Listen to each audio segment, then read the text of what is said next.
You're a good soldier, choosing your battles.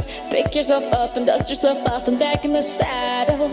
You're on the front line, everyone's watching. You know it's serious, we're getting closer, this isn't over. The pressure's on, you feel it, but you got it all, believe it. When you fall, get up, oh, oh, and if you fall, get up, eh, eh. Tamina, mina, sangalewa, cause this is Africa. Tamina, mina, eh, eh, waka, waka, eh, eh. Tamina, mina, sangalewa, this time for Africa.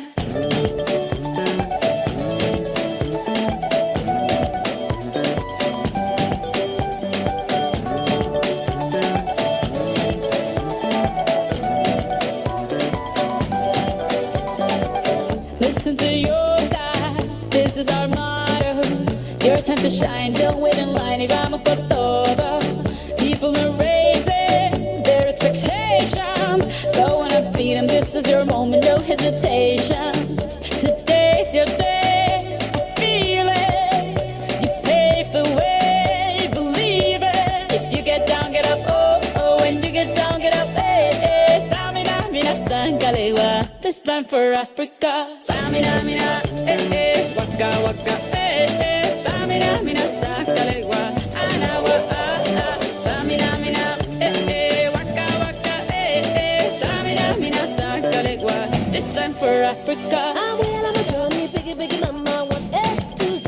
My sister's all on my journey, biggie, biggie mama, from east to west. Party, waka, waka, my eh, eh. Waka, waka, my eh, eh. Sangin' since summer, Zimbabwe, yeah. 'Cause this is Africa. Samina, mina, anawa, ah, samina, mina, samina, mina, anawa, ah, Samina, mina, eh, eh. Waka, waka, eh, eh. Samina, mina, sangalewa, anawa, ah, ah. Samina, mina.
Switching on a light shouldn't be this complex. Neither should choosing where to invest your money. With Cinnabar Investment Management, we take the complexity out of investing, ensuring the right fund for the right investor every time. Cinnabar Investment Management. Complexity simplified.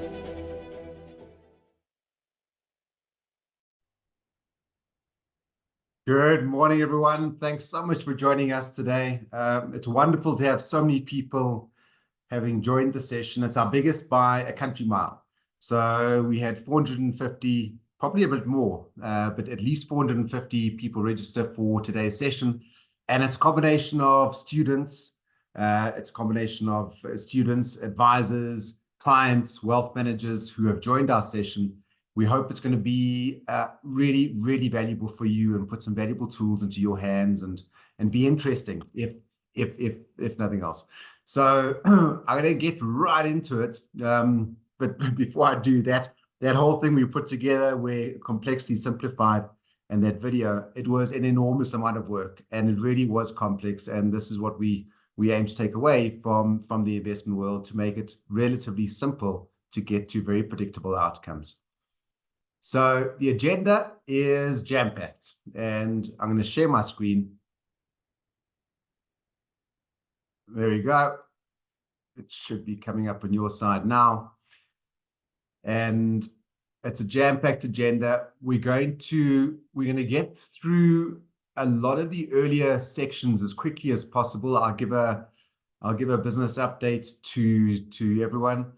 I think it's important that you know that your discretionary fund manager and your asset manager is sustainable. So I think that's important. Then you've heard a lot about the two-pot system. It's coming into effect pretty soon, the 1st of September, and it's going to have profound implications on people's finances. So what we thought we'd do is we'd give a very, very simple explanation as to, simple yet in-depth explanation as to what this two-pot system involves, and then look at two worked examples in a live demonstration. And I hope you find that interesting. We're then going to hand over to Cameron for a market review and investment insight piece. Cameron has recently been promoted to portfolio manager, so this is his first big task, and I'm sure he's going to smash the lights out. Then we'll hand over to Geoff Blount, and Geoff will take us through the Cinnabar performance, and then how our portfolios are positioned in line with the market conditions. And then comes Frans Cronje. Now, I'd like to tell you how I met Frans Cronje, and it's a bit unusual. But I went for a great gym session, and after the gym session, I hopped into the sauna, and there were two guys inside the sauna, and they were engrossed in conversation. They were on the top bench, and the bottom bench was available, and the top bench was a bit tight, but no one wants to be at the bottom bench with gentlemen with towels around their waists. So I sat in between these two guys, like piggy in the middle, and I just listened. And this was just after the election. It was just after the election, and the GNU had not yet been announced. And the gentleman to my left said that talks with the DA and the ANC are actually going very well, which went against a lot of what was being reported in the media and a lot of what I'd heard from other commentators. And after this very, very long sauna session, because I stayed in there far longer than I should have, just because the conversation was interesting, I started Googling who Frans Cronje was. And I looked at his previous predictions, and so many of them had just come right, had come true. So I thought, this is someone we have to get in front of our clients. And Frans, thanks so much for joining us today and for agreeing to be in this session. We can't wait for your section. And we've left a lot of time open for questions as well. So as the session goes on, please type as many questions into that chat box as you can. And type them in as and when they come up. We will do our very best to get to every single question. So, as always, I'd like to start off with our purpose, and the purpose of Cinnabar is to create and protect intergenerational wealth. We live by these core values, which we'd like you to hold us accountable to as well. And the first one is that we invest effort for value. We don't like wasting our effort, and we don't like wasting anyone's effort. So there must be value that gets created when you put effort in. We strive to challenge, but never be disagreeable. And yesterday was our investment committee meeting. It was challenging. There was a lot of really robust debate, but no one was disagreeable. The whole idea behind the challenging was to get to the very best outcomes for our portfolios, which then leads to predictable outcomes for all clients.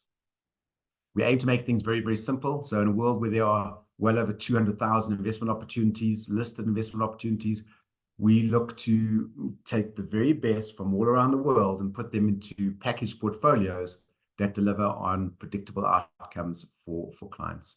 And then we have got an absolute hunger for growth for our clients, for ourselves, and for our country. And then probably the most important core value is that we approach investments independently. We're not owned by any large life insurance company, by any large asset manager.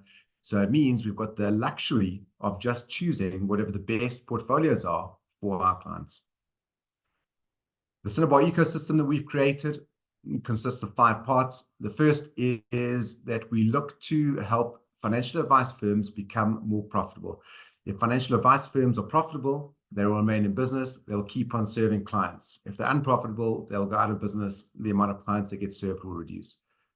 The second part of the ecosystem is cutting-edge financial technology called WealthBit.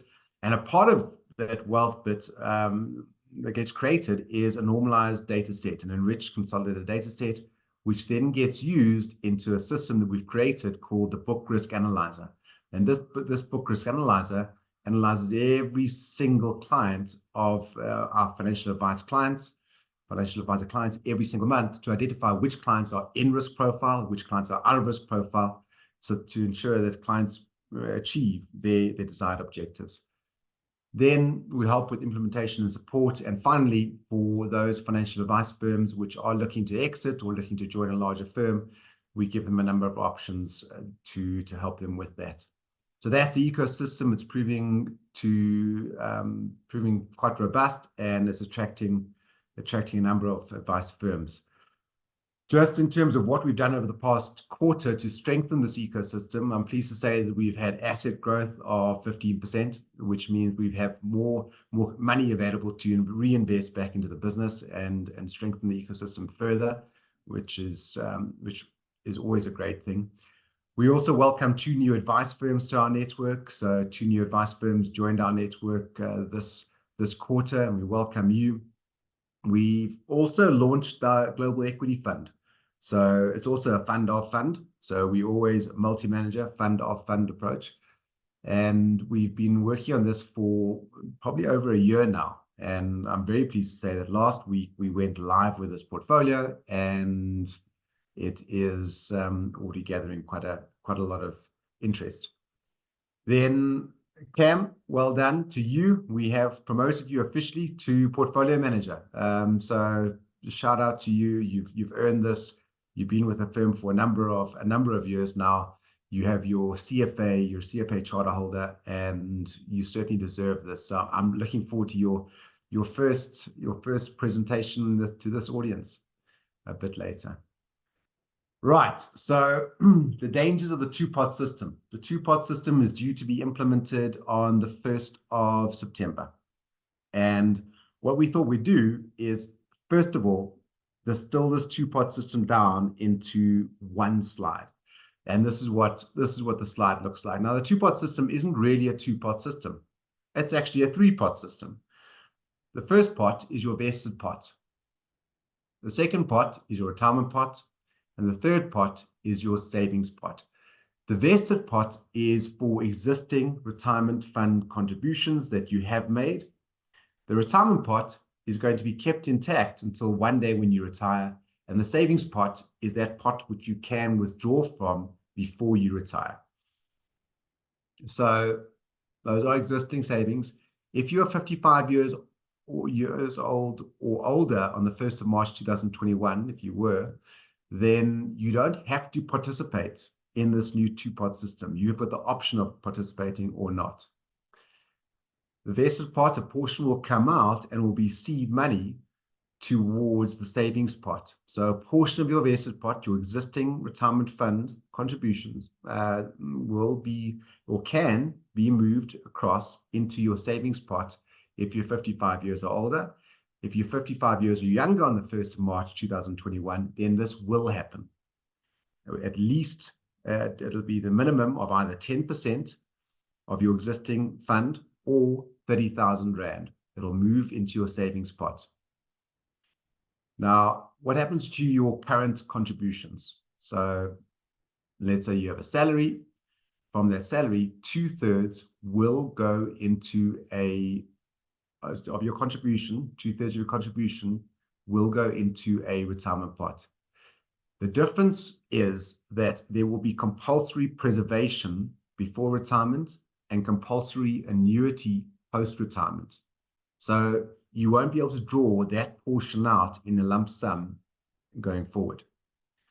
The 1/3 of your contributions will go into the savings pot. And to that, the existing seed money will be added. And on that, you'll be able to withdraw up to 100% of the capital. Every single year, you'll get one option to withdraw up to 100% of the capital. And there's a minimum amount you can withdraw. The minimum amount is 2,000 Rand. Now, an important thing to note is that those withdrawals are going to be subject to your marginal tax rate, not the old retirement fund tax rate. So there's lots that we can elaborate on here. And we've got a separate session where we're going to be looking at the good, the bad, and the ugly of the two-part system. But for today, what we thought we'd do is go through a worked example. So in this first worked example, the person we're going to be looking at is a 35-year-old professional. They're earning 60,000 Rand a month.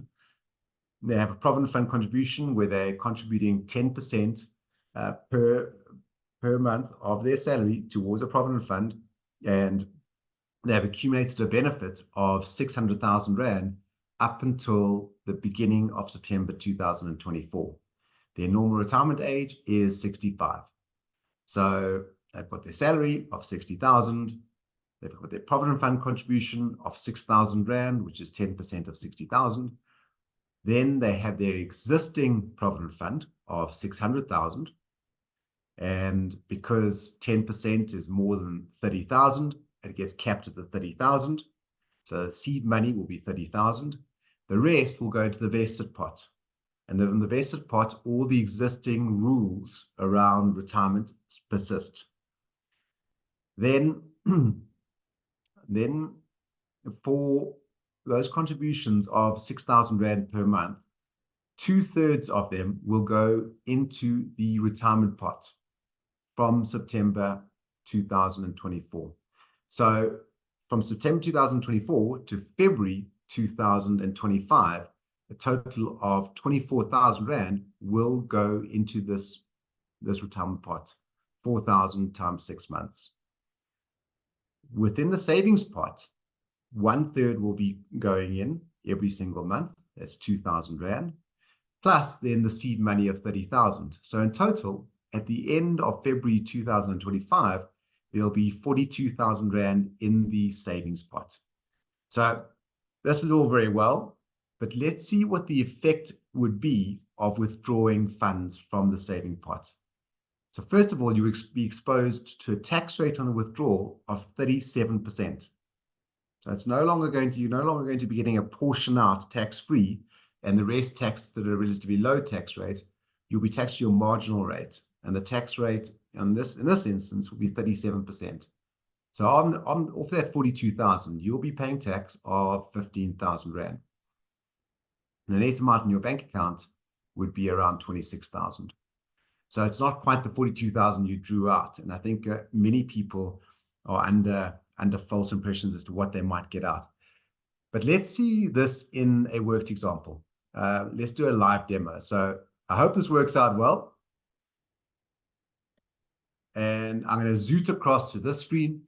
This screen is the same client, in the picture format. So they're 35 years old at the moment, and their total provident fund value right now is 636,000. Their total contributions per month are 6,000 Rand a month. And you can see that where they're likely to get to, by age 65 is 5.7 million. 5.7 million in present value. Their future value of that would be 33 million. So to put that another way, the house that currently costs 5.7 million, one day when this person retires, will cost around 33 million. So let's stay on present value because that probably makes more sense to us. At retirement, this person feels that they will need a retirement income of 28,000 per month. So based just on this one asset, which probably isn't their entire asset base, they're likely to get to an income of about 19,000 Rand per month. So they're a little bit short based on what they're already doing. Their asset allocation looks fairly good, where they've got quite a lot in domestic equity and a fair amount in offshore equity. So they're taking a correct view on their asset allocation. But let's see what happens when they decide to take from their savings pot, and let's create a new scenario. So when we create a new scenario, what we're going to have are two lines. We're going to have their existing line, and then we're also going to have their new line, their new scenario line, which is this orangish line here. So firstly, let's see what happens if they decide to take that 42,000 Rand away from the total amount that they would have in their fund as at the end of February. So this 536 minus 42 becomes, let's see if the maths works, 594. Oh, that looks right. So it becomes 594,000. And let's apply this update to the asset. Straight away, we'll see this change slightly. So the orange line will decrease a little bit. See, numbers are still being crunched. There we go, it's complete. So at retirement, instead of having 5.76 million, they'll have 5.6 million. In future value terms, in present value terms rather, in future value terms, their capital goes from 33 million down to 32 million. So that one withdrawal cost them 1 million Rand. The interesting thing to note is how long would their income last? So if we look at their income graph, their income, assuming they took 28,000 per month after tax, was going to last until age 78. That one withdrawal cost them a year's worth of income, where it's now only going to last until age 77. Now is where it starts getting interesting. Let's say they do this every single year. And instead of taking 6,000 Rand and putting that into their investments, they take the 1/3 out every single year. And they're effectively only putting 4,000 a month into their investments. Let's update that asset. Let's go to the top and see what it costs them in terms of capital and income. So there you can see a massive impact. Instead of their capital lasting until age 78, their capital now only lasts until age 72. It's cost them 6 years worth of income. It's a dramatic effect. In terms of their capital, instead of ending on 5.7 million, they'll end on 4.3 million. Their future value terms becomes 25 million versus 33 million. It's enormous. Taking another example,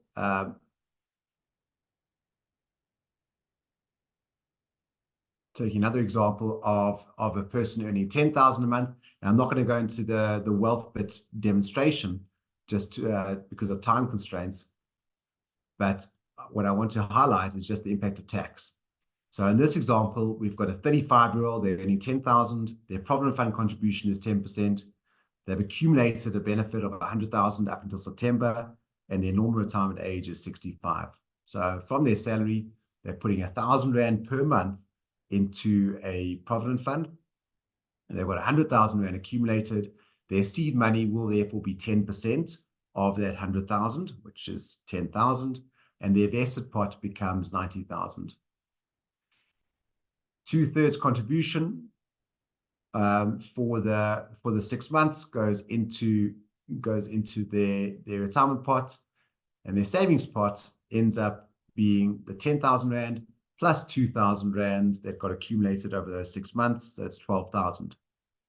Tax on that withdrawal would be at the 18% level, and they pay 2,000 Rand in tax, so they'd only get out 9,800 Rand. And it's a significant It's a significant amount of tax which wouldn't be paid had they waited until retirement. So just to sum up the conclusion from this demonstration is, first of all, that regular withdrawals are going to have a profound effect on safe retirements. They're going to decimate safe retirements. Individual coaching, we feel, is definitely going to be necessary to make sure that people do the right thing and they understand the long-term consequences of all of their actions now. You know, we might think that one withdrawal isn't that significant, but it's going to cost us a year's worth of income at retirement. And we know this is just a very high-level view, so we've arranged another webinar. And for anyone that would like to attend, please feel free to register. We'll send out the link afterwards. And what we're going to be looking at is the good, the bad, and the ugly of the two-part system. So we're going to go into a little bit more detail and probably a more detailed worked example. So it wraps up my section. Cam, if I can hand over to you, and good luck for your first market update in this session. There we go. Thank you, Alex. Thank you, everybody, for joining. Yeah, I can say it's been an honor. Thank you for showing the faith in me, and yeah, I'm looking forward to speaking to everybody a little bit more frequently now as well. But I mean, this is an exciting lineup that we got in terms of topics we're going to be discussing.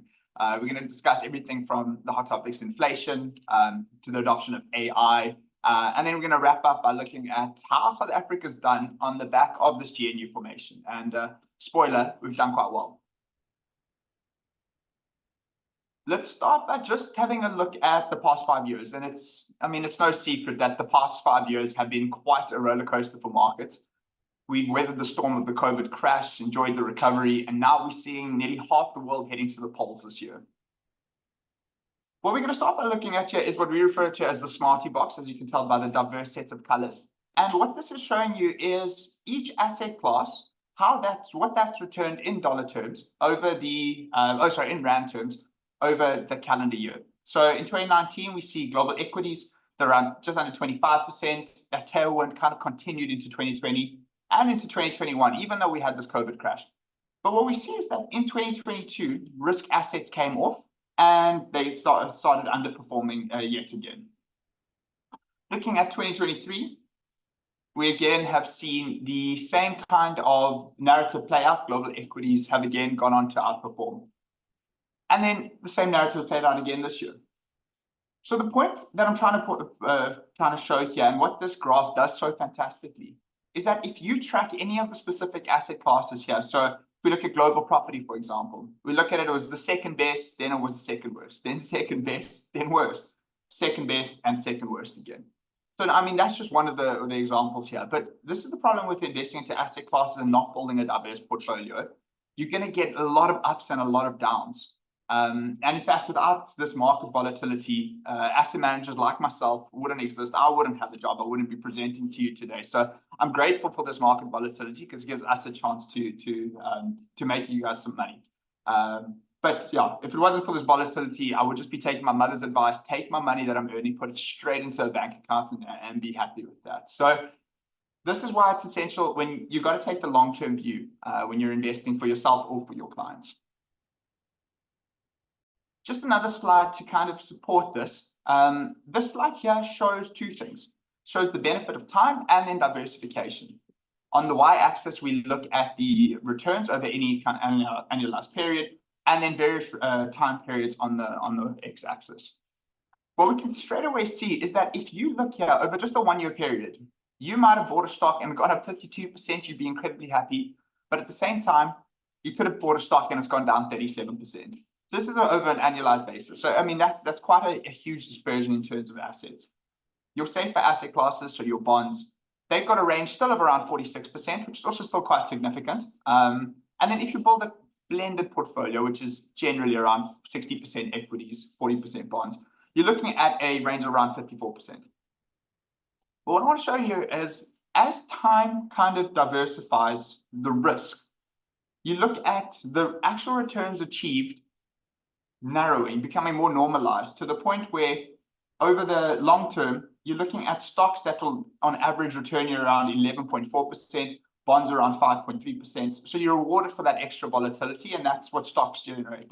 More growth can be up, going to be down a lot more frequently, but over the long term, you pay off by getting this more predictable outcome. Where if you held any stock for 20 years, you're looking at least a 6% growth, positive, also potentially a 24% growth over your portfolio. So that's why you kind of get the extra returns. But again, the key takeaway from this is just to invest for the long term, as this approach maximizes your potential returns and also minimizes the risk of not meeting your retirement goals. Let's switch across now to have a look at the US market specifically. And what this chart is showing us here is the real GDP growth in dollars over the past several years. So real GDP is just how much the GDP grows, and then you subtract inflation for that. So you can kind of see how much it's really growing. Typically, you look at the US economy, it shows consistent growth of around 2%, unless there's any kind of period of recession. Or what I first want to point out here is the significant downtick you can see here. This was because of the COVID crash.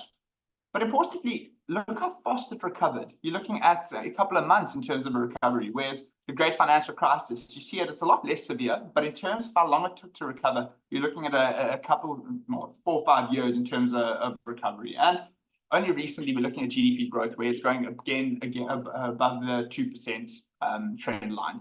This is just basically showcasing that the US GDP has maintained an unexpected strength and durability, even as we've been dealing with high interest rate environments. One of the most important struggles that the Federal Reserve, who are the Reserve Bank of America, have been struggling with is to bring down CPI, to bring down inflation. So just for those who aren't aware what CPI reflects, it measures the average change over time in prices paid by consumers for a basket of goods and services. So if CPI goes up, prices increasing, you're getting inflation. If prices go down, CPI is decreased, and you're getting periods of deflation. As you can see, predominantly here in a period of recession, you're looking at headline, we're just going to focus on here, going from just under 15%, dropping all the way down to just under 3%. So you're looking at a 12% reduction in cost of prices there. But that's only during a period of recession where no one's really benefiting. The slide here presents two main metrics. It's headline and core CPI. Again, core CPI is the same as headline, which is the one you see printed in most newspapers, but they just take away the volatile costs changes of food and energies. The other one that it shows is the headline PCE deflator. So this is a very niche metric that is used by the Federal Reserve to understand how inflation is essentially being priced into the market. The core PCI presents a picture of underlying inflation trends, while the PCE deflator reflects broader consumer spending patterns. In 2021, you can see there's a massive surge up again, primarily due to high consumer spending, rising oil prices, and then persistent supply shortages, which drove inflation significantly above their 2% target. There was intense debate for long with a lot of the top experts around whether this inflation was transitory in nature, was it due to a one-off supply shock, or was it something a little bit more persistent, where there was a change in supply, a change in demand driven by higher wages, and then also rising demand? It turns out that both of these factors were in fact quite influential, and what this led to was higher inflation across the globe, especially in America, for longer. Although inflation in the US is expected to temper and return to their 2% target by the end of the year, it has caused the Federal Reserve to delay interest rate cuts. But as I mentioned, we'll see in the next slide, the US equities have still continued to outperform even during this period.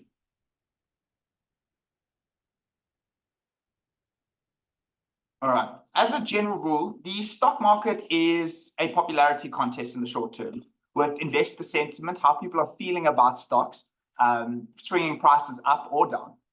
In the long run, what you're looking at, it's more of like a balance scale, where the true value of a company is based on its fundamentals, which ultimately prevail. So for an investor, it is beneficial to take advantage of companies that have good growth prospects, but also trading at low valuations. And then if you have these two, you should be achieving significant investment returns. And interestingly, the biggest driver of your investment return actually tends to be the valuations at which you buy your assets at. What this chart here is showing us is the numerous measures for the S&P 500, which are the largest 500 companies in the US. And it's showing us a metric, one I want to focus on today, is the forward price to earnings ratio, or the PE ratio. What this is it is a prediction, or not a prediction, it's the company's current share price divided by how much the earnings per share is expected to grow over the next 12 months. What it does is it gives you a nice gauge to determine how expensive a stock is as soon as you compare it to one of the long-term averages. So the 30-year average for the S&P 500 suggests that stocks generally trade at a price ratio of about 16.69 times what their earnings would be in any given year. What we can see is that the S&P took a massive spike up in 2020 on the back of the COVID crisis, but those numbers have dropped quite significantly. Normally, this is on the back of optimism and for future earnings as well. Since the sell-off in 2022, valuations have again gradually begun to rise. However, they still remain significantly below their peak levels during that COVID pandemic, even though the S&P has gone on to reach new highs. This apparent contradiction is due to earnings growth.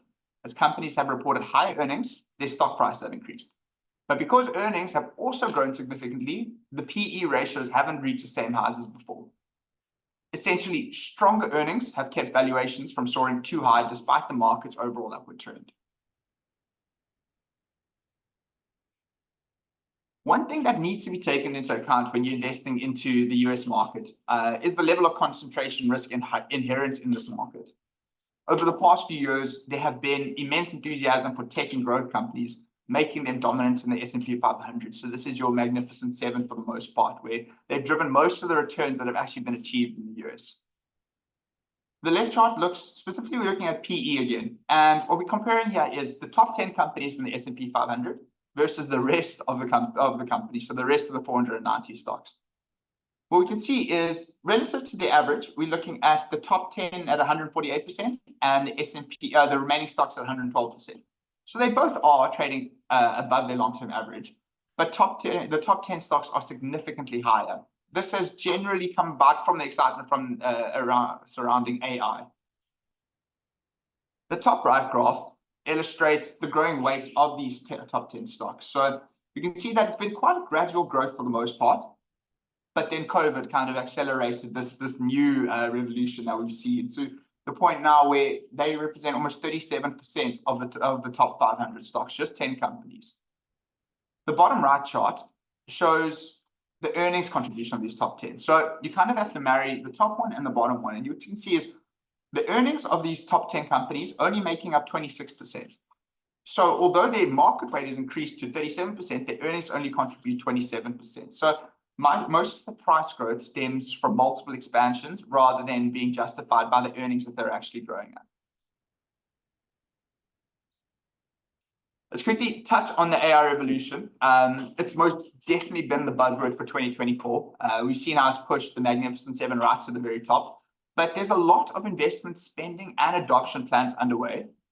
All of this is kind of suggesting to markets that this isn't just a fad, but businesses are inherently changing the way they are operating. They are transforming how they operate on a day-to-day basis. On the left, we look at the CapEx, which is the capital expenditure, essentially refers to how much companies are spending to acquire, to upgrade, to maintain their physical assets. And just as an addition, CapEx is perfect or it's essential for the long-term growth and efficiency improvements of the companies. But we're showing the 5 hyperscalers in the US that have provided significant AI infrastructure. These companies operate massive global data centers and cloud infrastructure needed to run and house AI models. Their ability to scale quickly and cost effectively has meant that the adoption of cloud computing has ramped up enormously. You can just see how it's gone from $126 billion to almost a 30% increase in 2024. So the significant increases going into the AI infrastructure. But importantly, this is something that you don't always get told, is AI infrastructure, yeah, could be the future, but there comes a demand. There is a lot of energy that needs to be created.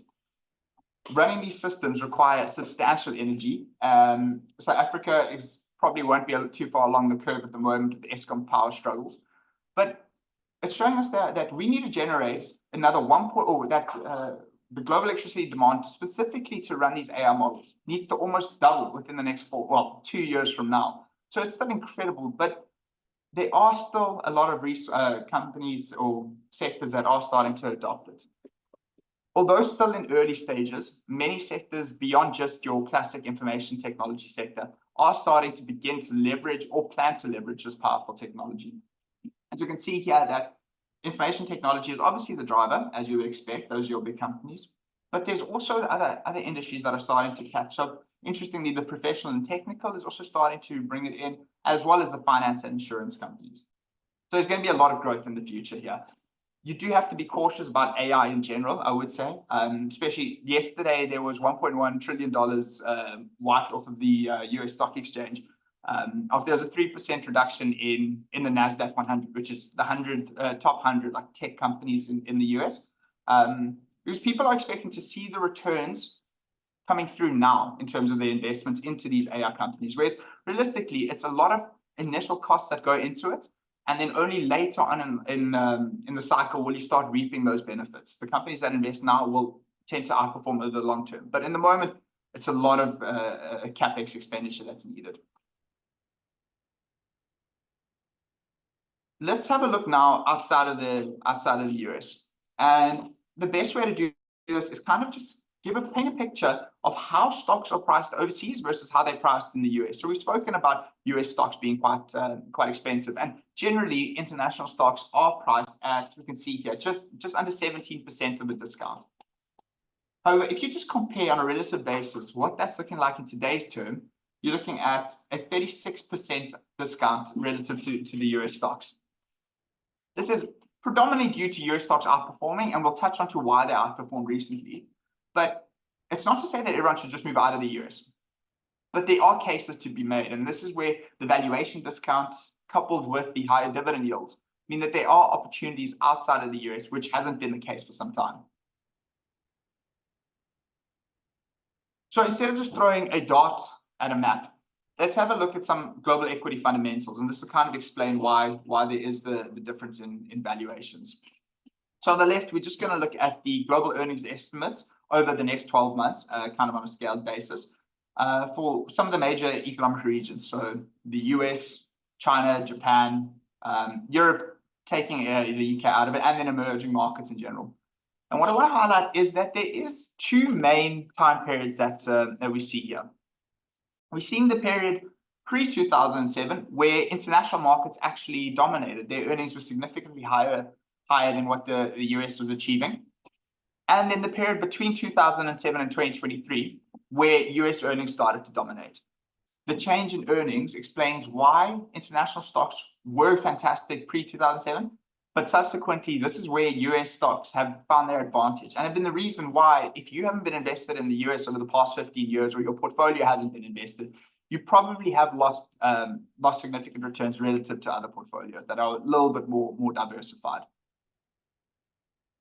Then the next one that I want to talk is just a little bit more recently. And what we see here is that US earnings have again picked up quite significantly on the back of unbelievable enthusiasm for AI and robust consumer spending. What we can see is that earnings have been very strong in Europe as well, and Japan, given that they've now started to have some stronger nominal growth that's been than what has been common over the past 15 years. Emerging markets, on the other hand, have moved pretty much sideways, primarily due to the pessimism surrounding Chinese earnings. But I'll touch on that in a sec. What I want to look at first is the global valuations. So again, we look at this PE ratio, it's just a fantastic measure. But what we're looking at here in terms of the grade line is the range, the 25-year range. So the highest it's got to is the 44 times price to earnings multiple, and as low as around 11 for Japan. But blue is the current PE, and dark blue is the PE at the start of the year. So as you'd expect, on the back of all the strong equity markets, the average return, the average PE is a lot higher than what it was at the start of the year, even though it might still be below average. You can see, as we touched on, the US is still rather expensive. The rest of the international markets are quite a mixed bunch, I will say that. Notably, China stands out as an exception. You see it's only marginally up here, but China has endured negative double-digit returns for the past 3 years and is now very, very close to its 25-year low. Switching back again to the left graph, you can see here China's earnings have come down and subsequently the valuations of these stocks.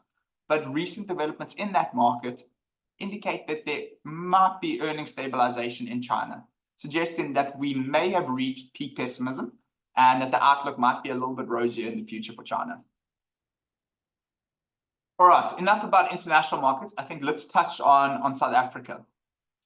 Been a fantastic time to be investing into South Africa, but it didn't necessarily start that way. South Africa's prospects of achieving their 1% GDP growth in 2024 appeared to be diminishing after the poor start and a quarterly decline of 0.1% in Q1, which was lower than market expectations of around 0.1% actual growth. So slight retracement there. The first quarter was, however, it was negatively impacted by the load shedding, which affected electricity production and in the energy intensive sectors. There were also strains being put on the household financing because of how high interest rates have been. However, the suspension of load shedding since April sparked some hope for improved results in Q2. The PMI, which is the Purchasing Managers Index, also saw a sharp decline, dropping to 43.8% in May from 54% in April, primarily due to weak demand and election-related uncertainties. Additionally, South African Reserve Bank maintained their repo rate at 8.25%, so they haven't changed it yet. Their whole premise is waiting to make sure that inflation doesn't begin rising again. So they're going to wait for it to cool off before they start bringing down those interest rates. But they should be happening, the rate cutting cycle has begun overseas for the most part, so it should filter on through to South Africa in the short term. And then as highlighted in the chart here, we can see that the year-on-year inflation here was at 5.2%. So if we look at this number, but roll it back to March, we're looking at 5.3%. So inflation does seem to be cooling, but it hasn't necessarily done enough yet for rates to be cut. All right, then during the second quarter of the year, South African equities closed in positive territories. April saw a very strong start as corporate earnings were quite positive, as well as better than expected economic data. In May, the national elections became the focal point, and several surveys indicated that the ruling ANC might lose its parliamentary majority for the first time in 30 years. By June, political surveys were proven correct, and the ANC failed to secure a majority outright, leading to speculation about who they may potentially be becoming allies with. The prospect of a market-friendly coalition lifted domestic equities by month end as news broke that the ANC would be forming a government of national unity with primarily the DA but other smaller parties. This has kind of still continued to play out. So even though it's been quite a muted year, the growth we're seeing here seems to be a little bit more, have a long-term trend. We'll touch on specifically the sectors next, because I think this is quite important. But over Q2, the all share just achieved around 4.1% for the month and 8.2% for the quarter. So a strong performance there. Industrial index was 5.2, had a 1.9% gain in June, and then a 5.2% gain for the quarter. And then notably, resources index posted a 3.6% pullback in Jan and has had a rather flat year, even after producing over a 3-year period this long-term outperformance. So it's been quite muted from a resources perspective here.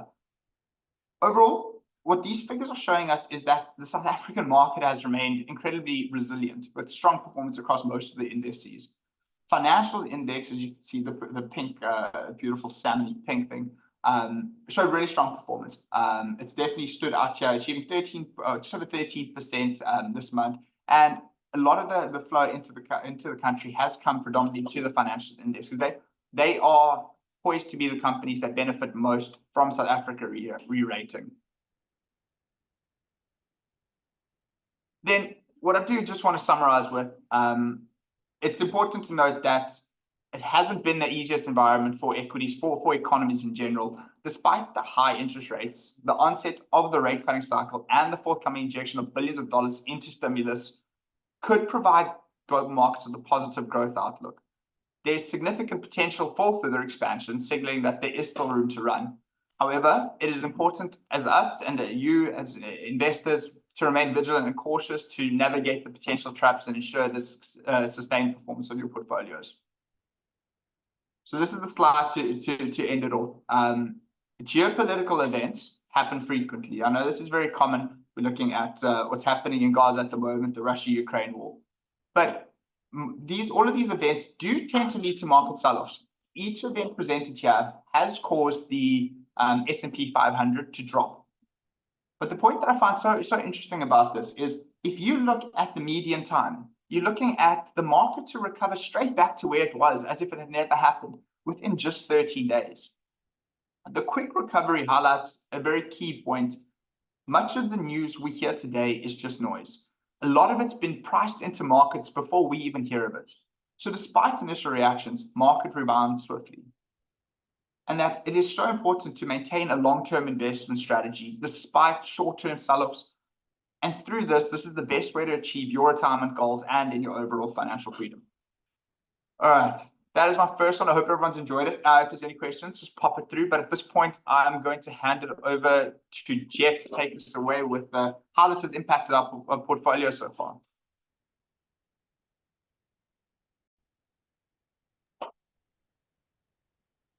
Great. Thanks, Cameron. Thanks, Alex, for the intro. Well done, Cameron, for your initial presentation. I think you did well and some really interesting stuff. I don't know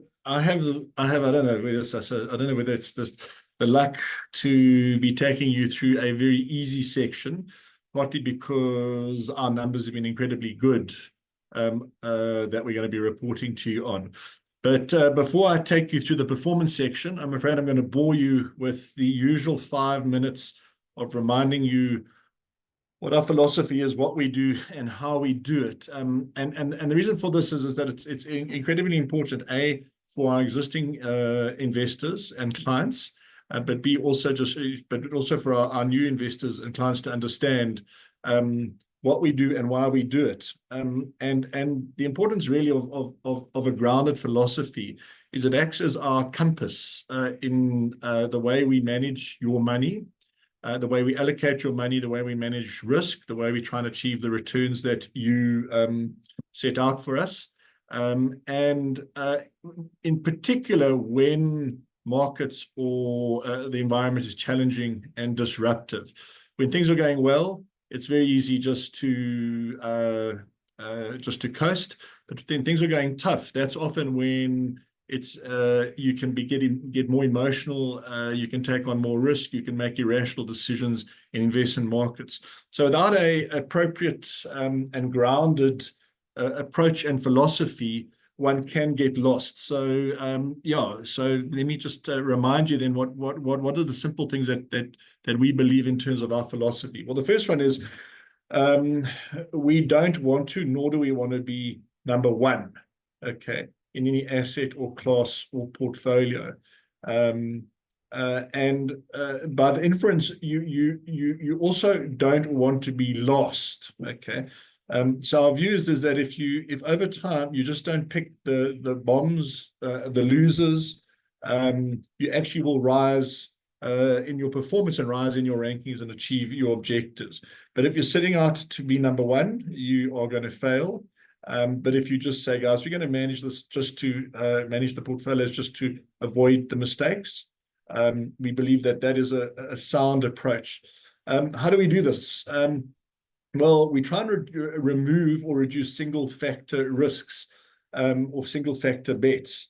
And what does that mean? You know, you could say, well, geez, obviously you've got a diversified portfolio. You've got many different stocks and bonds and property and different asset classes and currencies and countries. By definition, you're diversified. But the truth is, if you're not circumspect in when you're analyzing or understanding the portfolio, you could introduce what we always call about single factor bets or single factor risks into the portfolio. An example might be that if you build a portfolio that is geared entirely to declining interest rates, which is where we believe the world is in at the moment, then you might have a diversified portfolio, but in fact, your portfolio all this good work will go to waste if you're actually just betting on that one outcome across your entire approach. And then if, for example, inflation spikes or interest rates rise for some reason, you're out the water. And so that diversification is negated by the fact that you've introduced an unintended single factor bet or risk in the portfolio. We also then, apart from looking for the unintended bets, try and ensure that we then have that broader risk exposure across asset classes, managers, but also people that have and fund managers that have different perspectives and different views. So risk exposure is not just about what you own and diversifying what you own, but it's also the managers that we select on your behalf that will see and understand and look at the world differently. An example is, which we'll look at a bit later, is in constructing our global equity fund. Right now, in the global manager rankings around the world, the managers that have done well in global equities are the managers that have a US bias or concentration to the US, and in particular have a bias to large cap growth stocks, these mega stocks that Cameron spoke about. And so therefore you could say, well, those are the winning managers. Let's just go and put all our money with those winning managers at the moment because they're the winners. But what you're actually doing is you're not diversifying. You might not have you might have different stocks in the portfolio, but you're actually following a single philosophy in the approach and the construction. And if those stocks happen to underperform or things go wrong in the US, then your diversified portfolio actually isn't diversified and has single factor risk. And then the last thing we try and do is just to rather be consistent year in and year out. Again, not trying to be number one, avoid being lost. And if you can just consistently do well every year, add a little bit of alpha, in the long run, you'll achieve long-term outperformance. So unfortunately, it is a bit of a boring way to invest, but hopefully you'll see through the evidence of the returns that this approach does actually work. Cameron, if we go on to the next one. We always say, though, that there is one free lunch to our investment world. We always say there is no free lunch. Well, we actually think there is one free lunch. And this is part what underpins our philosophy. Over time, this is not just anecdotally, but empirically as well, long-term returns in an investment portfolio, if you decompose those long-term returns, more than 90% of your long-term returns actually relate to your strategic asset allocation. What I have in equity or bonds or property, for example, and what is that reference point? That's the most important thing is your long-term weighting to those, or fixing a long-term weighting or reference point to those to your asset classes. The other stuff, the other 10% comes around stock picking, tactical asset allocation. Let's put a little bit more in bonds, take a little bit of property. Let's have a little bit more overseas, a little bit in South Africa. Tactical only accounts for 2.1% of long-term returns. That's if you get it right. And then there's other factors that drive returns. So the amazing thing is we all do all this work and you pay all these fees. And actually 90% of your long-term return is driven by one key decision. That's your strategic asset allocation. And obviously you still want to get the other stuff right. And so that's what we take as the core fundamental underpin. Cameron, if you go to the next one, in terms of our portfolio range.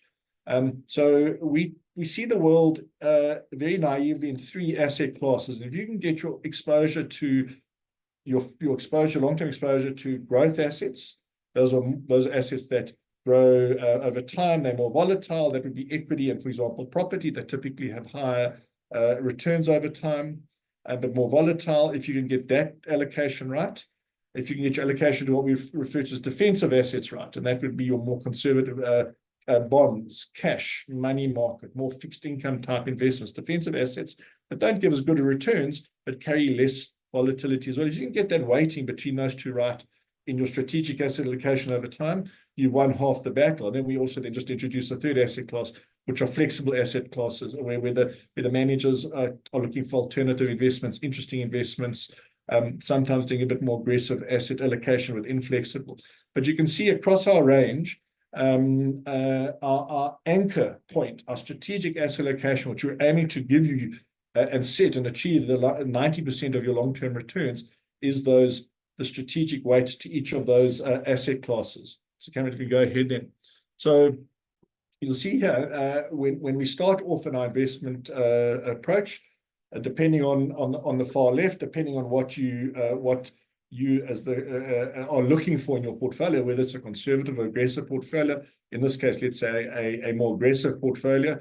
Starting point is, for this profile and long-term return and risk tolerance that you have, the right weighting for you is, example, 19% in defensive and 81% in growth. But that's the first part of, if you want to call it, the onion. The next layer of the onion is, well, how much do you have within your growth assets, and how much do you have in defensive? How much in defensive?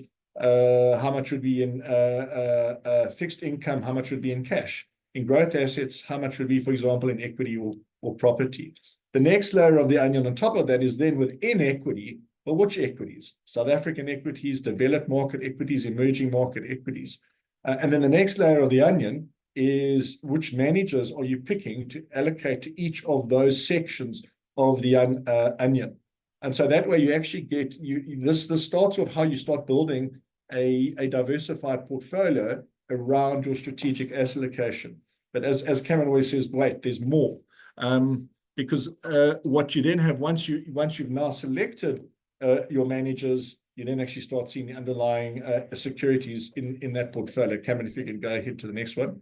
And so within those managers now, obviously there are specific stocks and counters in the portfolio. And so you can imagine this is when we're building the portfolios, the anchor relates to your strategic, your diversification, risk management, avoiding unintended consequences, unintended bets, trying to just make sure every year you're just adding a little bit of value without betting the farm. And that's how and what we construct and build the portfolios. So with that, let me move then on to our performance update. And I must say, this is, like I said, this is the easy part, because our numbers have been very attractive versus benchmark, but also against our peers. And I can sort of like to caveat that it's going to be lovely to take you through these numbers, but it's also very seldom that you get a royal flush here, that everything is firing on all cylinders, which I'm pleased to be taking you through. Normally, there are always going to be one or two funds that over one period might underperform, but then they reassert themselves. But in the last quarter, you can see here, just across the range, going from on the left through to the right, our income balanced funds, our global balanced funds, stable and flexible. And you can see that versus inflation, and this is excess returns versus inflation, all of the portfolios have done well versus inflation. Obviously, the more aggressive portfolios will have done a bit better against inflation than the more risk or conservative portfolios. To talk specifically about the fund returns versus the peers as well, when we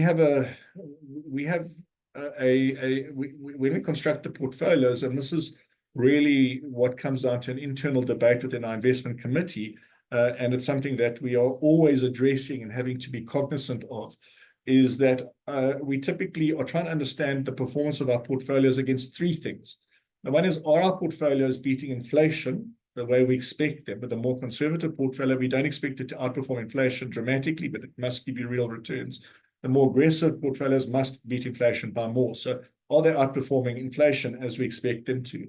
The second aspect is, are we expecting our portfolios to outperform the peers? Because clearly we would want over time our portfolios to also beat their equivalent competitors in the peer universe. And then the third aspect that we also are cognizant of in our portfolio construction is that they must also beat their fixed benchmarks. And a fixed benchmark might actually be, say, well, if you benchmark is 70% equity and 30% bonds, in that fixed weighting, are you also beating that? So we typically are cognizant of all three aspects. The slide I've just shown you was versus inflation.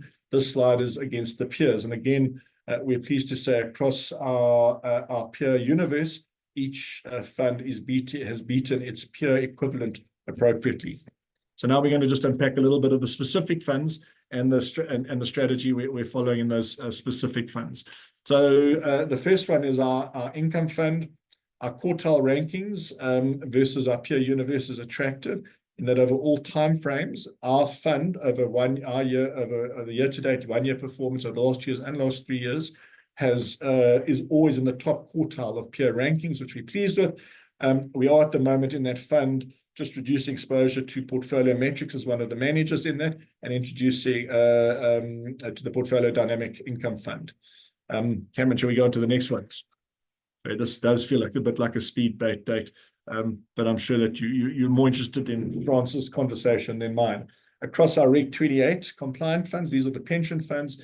I'm pleased again, the funds are the stable fund again, first quartile across over all time frames.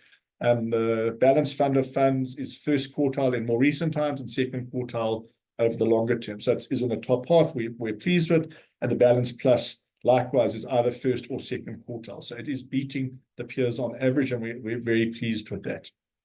Our non-Reg 28 funds also show a similar picture. Again, pleased with the performance relative to the peers, either first or second quartile over the relevant period. Just to unpack a little bit around our building blocks in the last quarter to date. Our growth building block, remember this is the more equity orientated one, which includes global and domestic equities, gave a return of 7.5%. All managers in that, all managers in the line there are performing well. Okay. Sorry, this is when you've got someone else driving for you. Our defensive building block also close to 8% as well over that time, and the different managers in that building block also performing well. Okay, where are we in our local portfolios? Just to give you a sense of what we've been doing in the last 6 months in the portfolios and what we'll continue to do. We started the process last year, and we've been slowly down weighting South African equities in favor of global equities, whether it's specifically tracker funds, Satrix portfolios, whether it's world equity, world tracker portfolio or emerging market tracker portfolio. And part of that's just been done on, as the rand has strengthened, we've been taking a bit of money off the table and taking and investing overseas, and that trend will continue. In fact, if you see this chart here, this is it is a busy chart, but I think what would be interesting for you to see is on the left our allocation. So in our Balance Plus fund, and by the way, this is represented across all of the Balance portfolios, the Balance Plus being the more aggressive portfolio. Currently is 74% in equities. That's the big yellow chart. And you can see versus our CISA peers, that is the peer benchmark funds, as well as the big 7 pension fund managers in South Africa, and also our strategic asset allocation. We've got a bit more equity in the portfolio. Sorry, we had more equity in the portfolio in December, but you'll note that in December, that equity was a strong bias to South African equities of 55 and only 19 to global equities. As we've been shifting money overseas, or raising the global, sorry, not taking money, raising global equity, you'll see that our local allocation has fallen to 42%, with part of that being applied to global equities. So at the moment in the portfolios, 71% in equities. So we are still in favor of equities versus the peers, and largely in line with our strategic asset allocation. But you can see that the mix of those equities has changed as we've actually moved on strengthening rand more money into offshore markets. It makes sense to take money and invest overseas when the rand is strong. Conversely, you could argue when the rand weakens, you should bring money back onshore. But our approach at the moment is to raise offshore equities. So we actually, of interest versus our peers and the big managers, we are ahead or in line with the offshore exposure. And that trend will continue in our portfolios.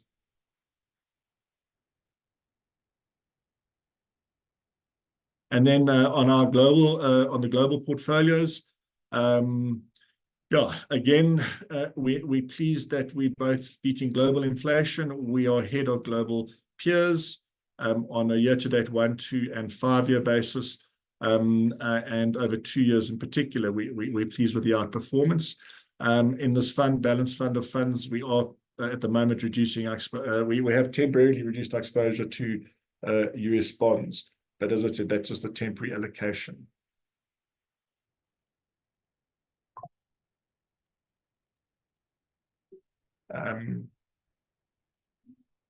One of the things that we are cognizant when we look at our global equities is the exposure both at a country level or a regional level, as well as at a revenue level. And you can see here that within global equities, we've largely matched the benchmark in terms of our country allocations. At the moment, your global equity portfolios are at 68%, slightly ahead of the benchmark at 66%. So we've got a slight tilt to the States. That's it's not, we haven't specifically driven that, but we're comfortable that there's a slight overweight in that region. And likewise, it's not important just to look at your regional or your country allocation, but to also look at the revenue allocations that those portfolios have. Because remember that, for example, while you think you might have 68% to the US, remember a large portion of US companies have revenue that is outside the US. And so you might say, geez, that's a big exposure to one country, US, but in fact, at a revenue perspective, US equities would count for 47% of our revenue across the portfolio. So again, this is talk to diversification, but still strong exposure to the US.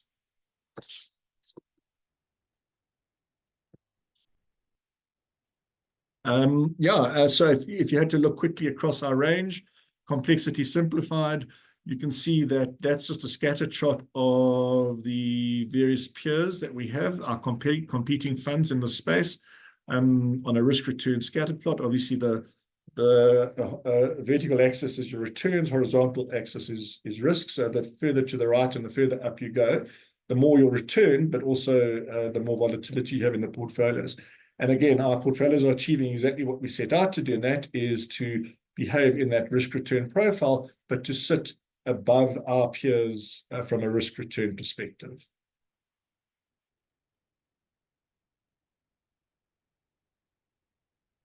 And then finally, just to talk about the global equity fund of funds and where we are in that portfolio.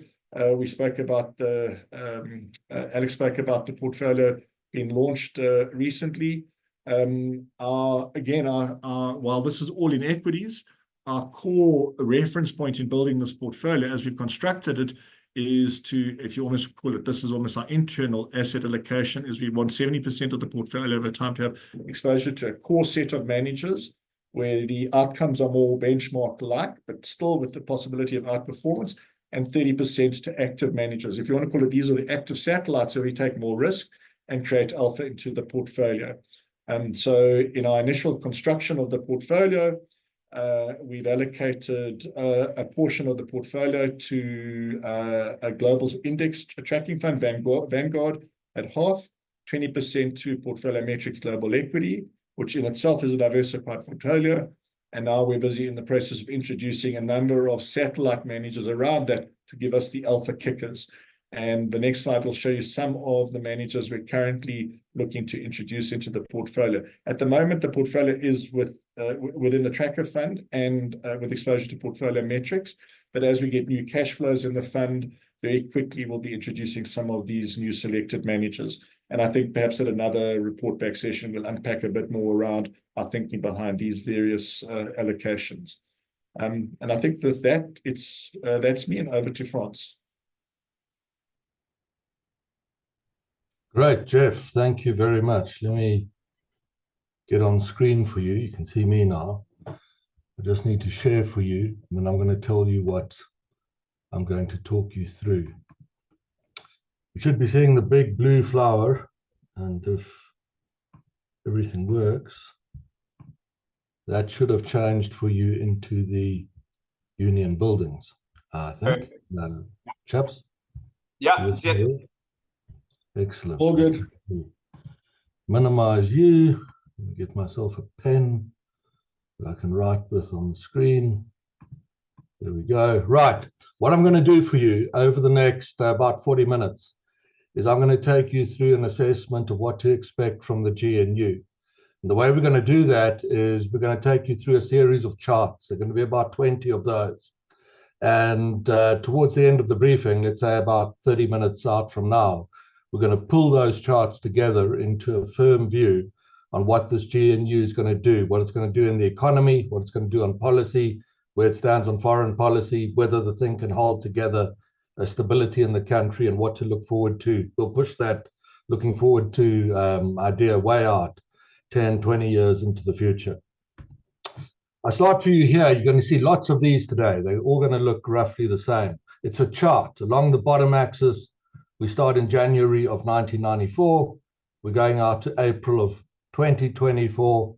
And off the left-hand axis, what I show you is this line. And that's the yield on South Africa's 10-year bonds.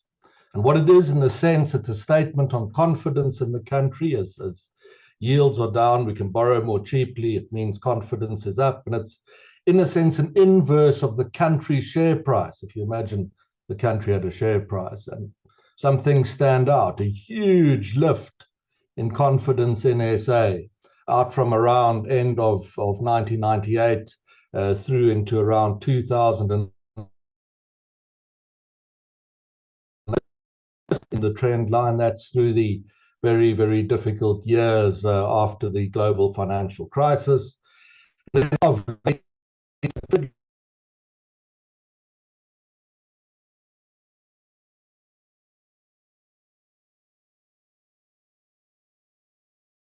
Institutions and investors really seen any over the last 30 years. And I spent a lot of time before the election in London and a bit in the States. And what you see in that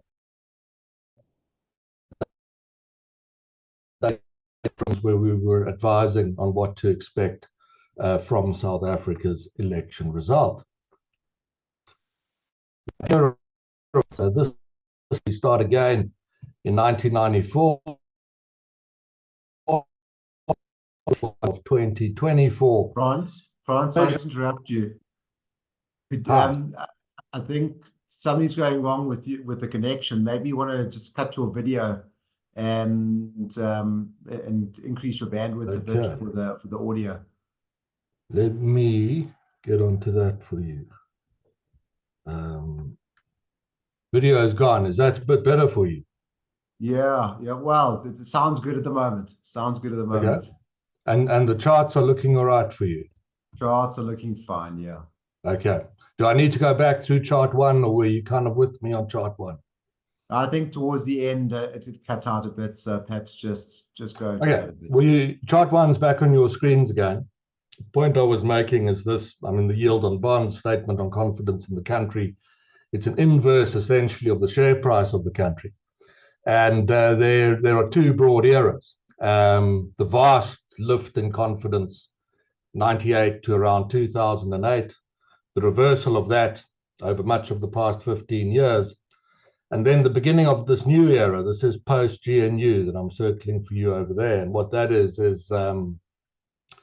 very much the mood in the rooms of big global financial institutions in the weeks running up to the election result.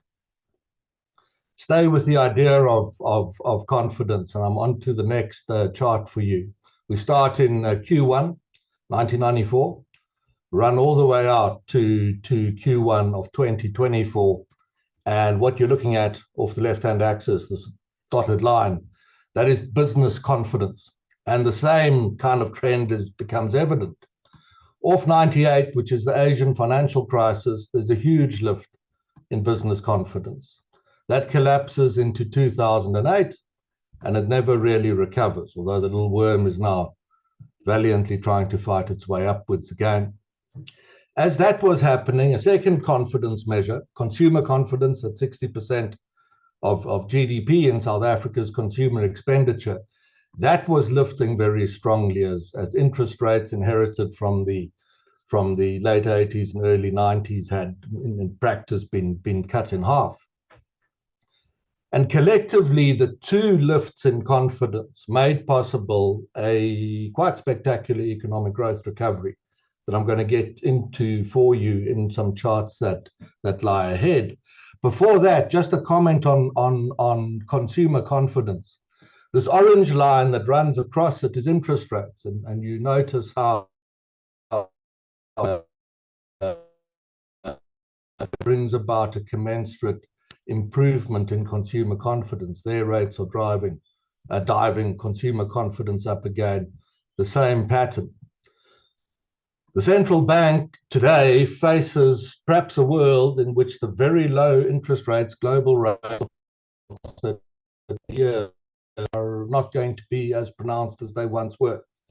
And the prospects, therefore, for cutting and bringing about that sort of immediate lift in consumer confidence is a question that you've got to think about carefully. Continue the same theme that we've been on. It's 30-year trend lines. 1994 is where we start, and we go out to 2029. Growth in the country's economy. There's the Asian crisis in 98. There's a massive growth recovery. Between 2004 and 2007, as we hit those peak years, we are averaging a rate of growth of over 5%. And that's the first time that had happened since the first half of the 1960s.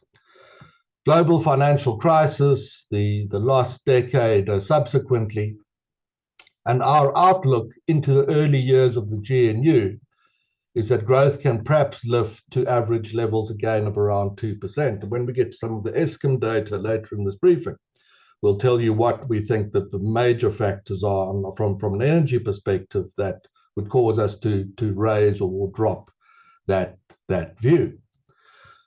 Behind this growth data, of course, something's causing the growth, and it's confidence. We've looked at that, and confidence translates into fixed investment levels. And here you see that from the early 2000s into around 2008. This vast lift in confidence read into fixed investment to GDP. For an emerging market like South Africa, that level, it peaked in our case at low 20s, should be somewhere between 25 and 30%. We were on our way there. Totally the opposite happens over much of the past decade. Our outlook is that the fixed investment line slowly starts to fight its way back. The Eskom points we're going to make later on are going to determine where we push that line into this.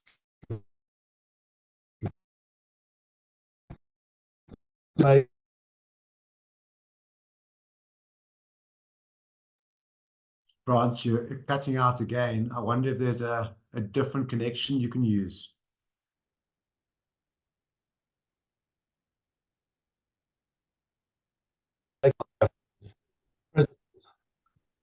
And what I show you is growth through those eras. You've seen that already. And then on the black line, the average rate of economic growth that was recorded through each of these eras. So Mr. Mandela and Mr. Mbeki, they are collectively getting the growth rate up to average around 4%. Under Mr. Zuma, it's just below half of that. And Mr. Ramaphosa has a particularly hard time holding the level at just over 1%. And there's our outlook into the GNU. From there, a jump to this chart. It's the same idea. It's gained 30 years. It's the presidential eras. And this time we're measuring jobs. Off the left-hand axis, in 94, about 8 million people are going to work every day, formal and informal sector economy. By the time Thabo Mbeki exits, he's packing up his office there in 2008, he's taken that number up to around 14 and a bit million. If you're generous, you say we've doubled the number of people in employment. And there's a point I want to just stop there and make for you. Through that era, you were reading in the business press about the jobless growth that South Africa was experiencing that was later taken as a key explanation for the collapse of Mr. Mbeki's administration. And it was complete nonsense. It wasn't jobless growth. We doubled the number of people in employment. Be very cautious of what you pick up in the mainstream media. I spend a lot of time in the firms that we advise, undoing the damaging assumptions that are picked up from free-to-access mainstream media analysis and then are used to make, it's the basis even incredibly of strategy in some very large corporations. Subsequently to 2008, we sit for a long time at virtually zero net new job creation. We're now up about 2 million jobs over a decade. Do the averages again, this black line, now you read those off the right hand side. Through the Mandela and Mbeki eras, we're averaging around 500,000 net new jobs per year being created. Mr. Zuma's at half that, and Mr. Ramaphosa is struggling along with a number of just over 50,000. Remember, I said I'm making a political point to you about how the country's political system works, and I'm doing that. I'm just getting there. The jobs and growth, and I mean, we've made the point, confidence, fixed investment, growth, jobs. Further supported by what you see on this chart over here. Again, it's 30 years. The little bars that have come up, these are what share of all the protest actions that happen in the country, what share of those protest actions are violent. Early on, 94, just after that, it's about 15%. And that number will come way off and it will end up at about 7%, early mid-2000s. Subsequently, it takes off and it reaches up here levels of around 30%. On top of that, the orange line, what share of families in the country go to bed every evening without electricity connected to their homes? And when the ANC came to power, that number was 50%, just under 49. But about just more than a decade later, 12, 13 years, that figure is down to 20%. And the point we've often made is that maybe someone would argue it, but we're confident in it. There are no emerging markets that can compete with the service delivery successes recorded by the ANC in its first 15 years in government. And again, the mainstream interpretation was that service delivery had failed, and this is why Mr. Mbeki had to depart, et cetera, et cetera. And this isn't a cherry-picked one indicator that worked. All the trend lines are as impressive as what you see here. Add to that another leap. Now we go off the right-hand side of the chart, and we've got real per capita GDP, and as you'd expect from the growth data, way up. End of the Asian crisis, 98 to 2008. Subsequently, stagnation, and if you're really accurate about it, that indicator's been falling for much of the past decade. While all that was happening, South Africa was becoming a very much, well, certainly in the first half, we in a sense now talking about eras, and if you did a line straight through the 30 years, you'd have era 1 and era 2. Not just is life getting better, jobs are being created, the growth is up, etc., but we're becoming a safer society. This is the murder rate. Off the left-hand axis, how that's measured is how many people are murdered every year for every 100,000 people in the country. So we start with a number of around 60, and we cut that way down to a number of nearer 30, and then subsequently we lose our way again. As a tangent to that, because it's very interesting, I've just put in two other lines for you into the violence chart. This one, you measure off the right-hand axis. It's this kind of golden colored line. And what it is, it's an amazing thing. It's the number of people in the country for every one policeman. And you measure it off this right-hand axis over here. So in around 1994, that's the number, it's down there. We were sitting at around, let's say, 370 people per police officer. And that figure got a bit worse, and it got to about 450.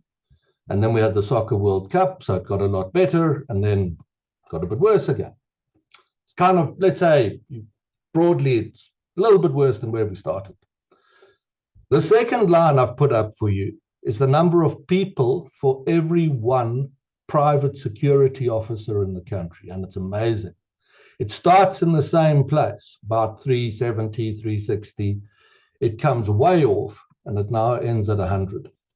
And it's an important insight. So I spend a bit of time on it because I often say to clients, if you understand what happened there, you're very well, if you really understand it, state retreat enables massive macro scale private entry to mitigate the consequences of state retreat.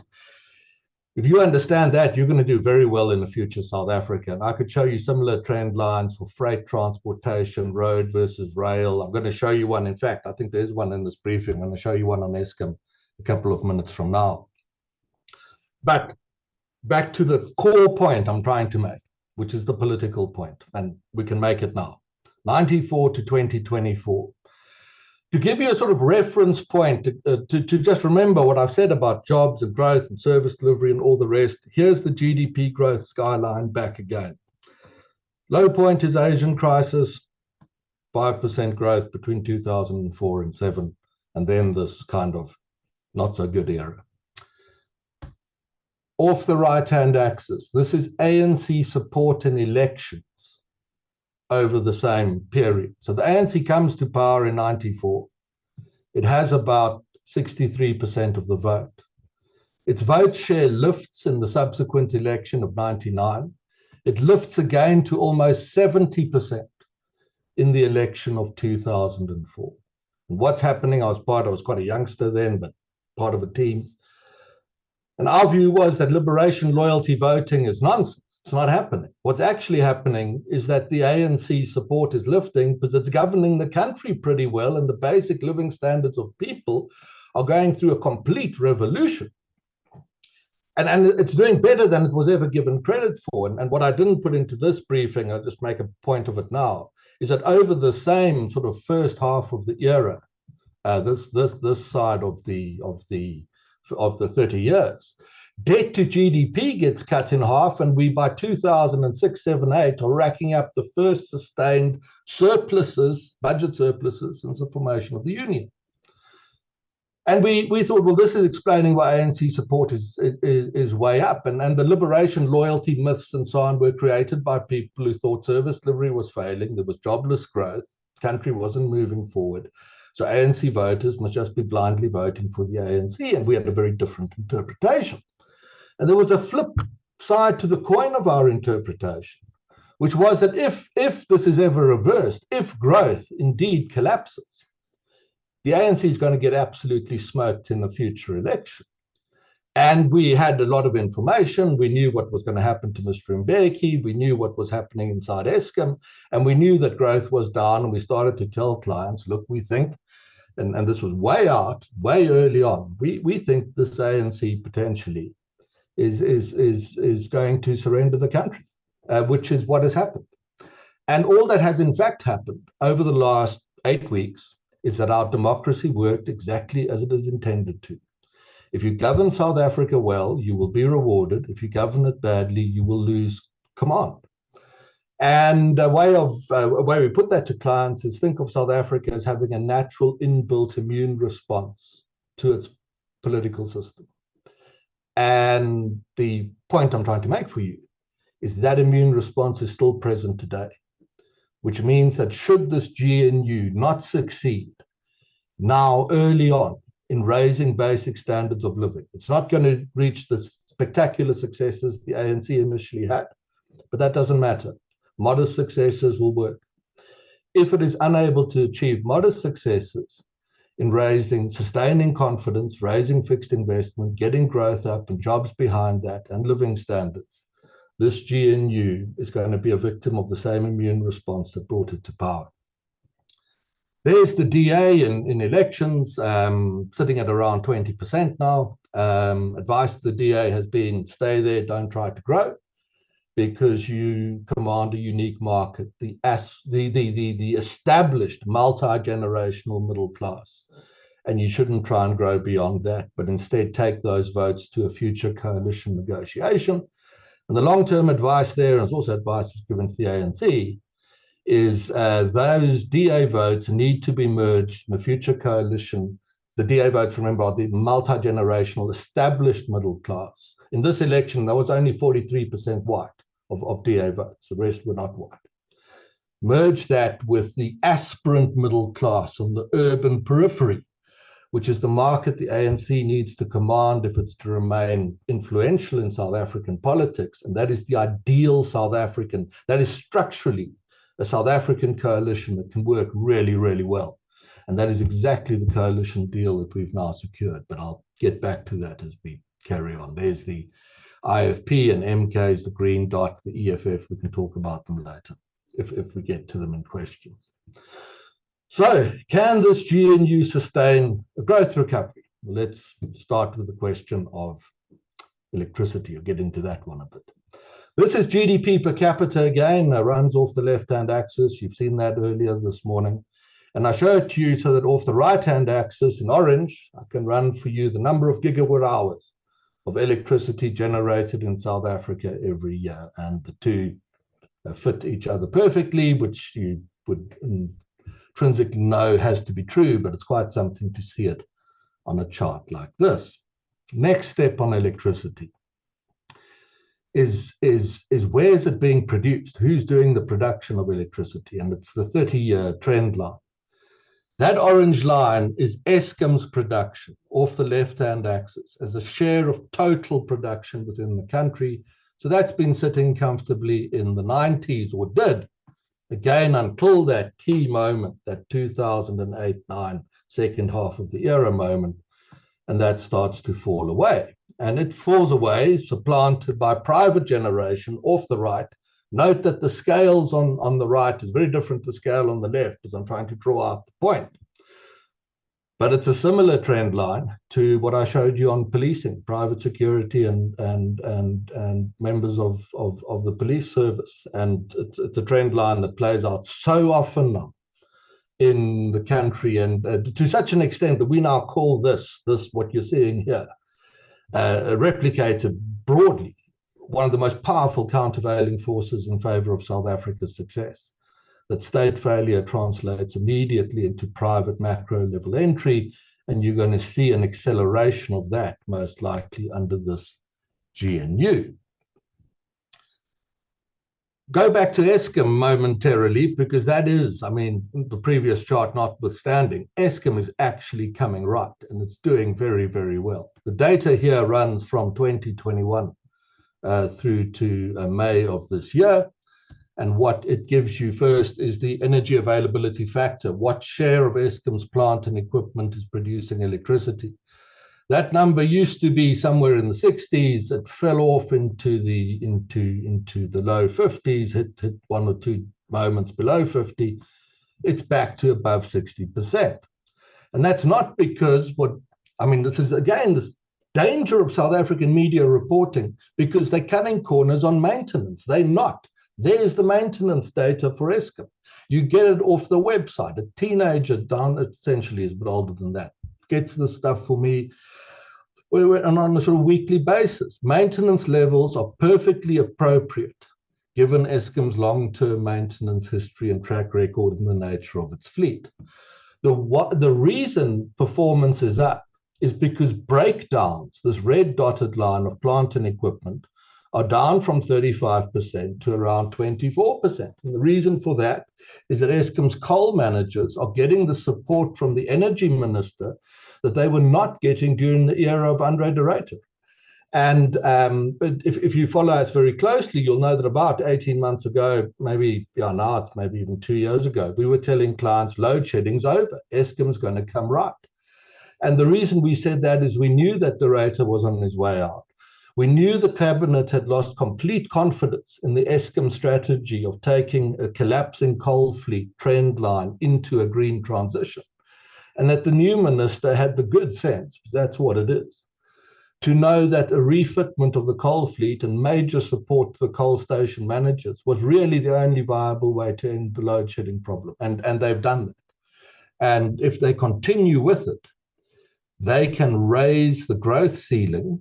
Remember, I said to you we can get to 2% growth now. That's the ceiling in part imposed by electricity, also other things, but we'll start with electricity. Stick with what you're seeing here. there is massive upside potential for electricity production in South Africa. So much so that our estimates, I'll give them to you here, now suggest that into the end of this decade, getting South Africa back to emerging market growth averages, those are going to sit at 4 or 5%, is possible from an energy perspective. What you're looking at here, 2024 to 2023, is an estimate we produced of how much electricity South Africa would need to generate if it was to grow its economy at a level approaching 5% through a high-tech, high-skilled services kind of model of growth. So we have amazing kids coming through matric with great maths and science and STEM passes, and we'd need to take production up from around 30,000 this year, which it's not. That's what it would have to be to aspire to that. I'll show you what it is in a moment. Something between 35 and 40,000.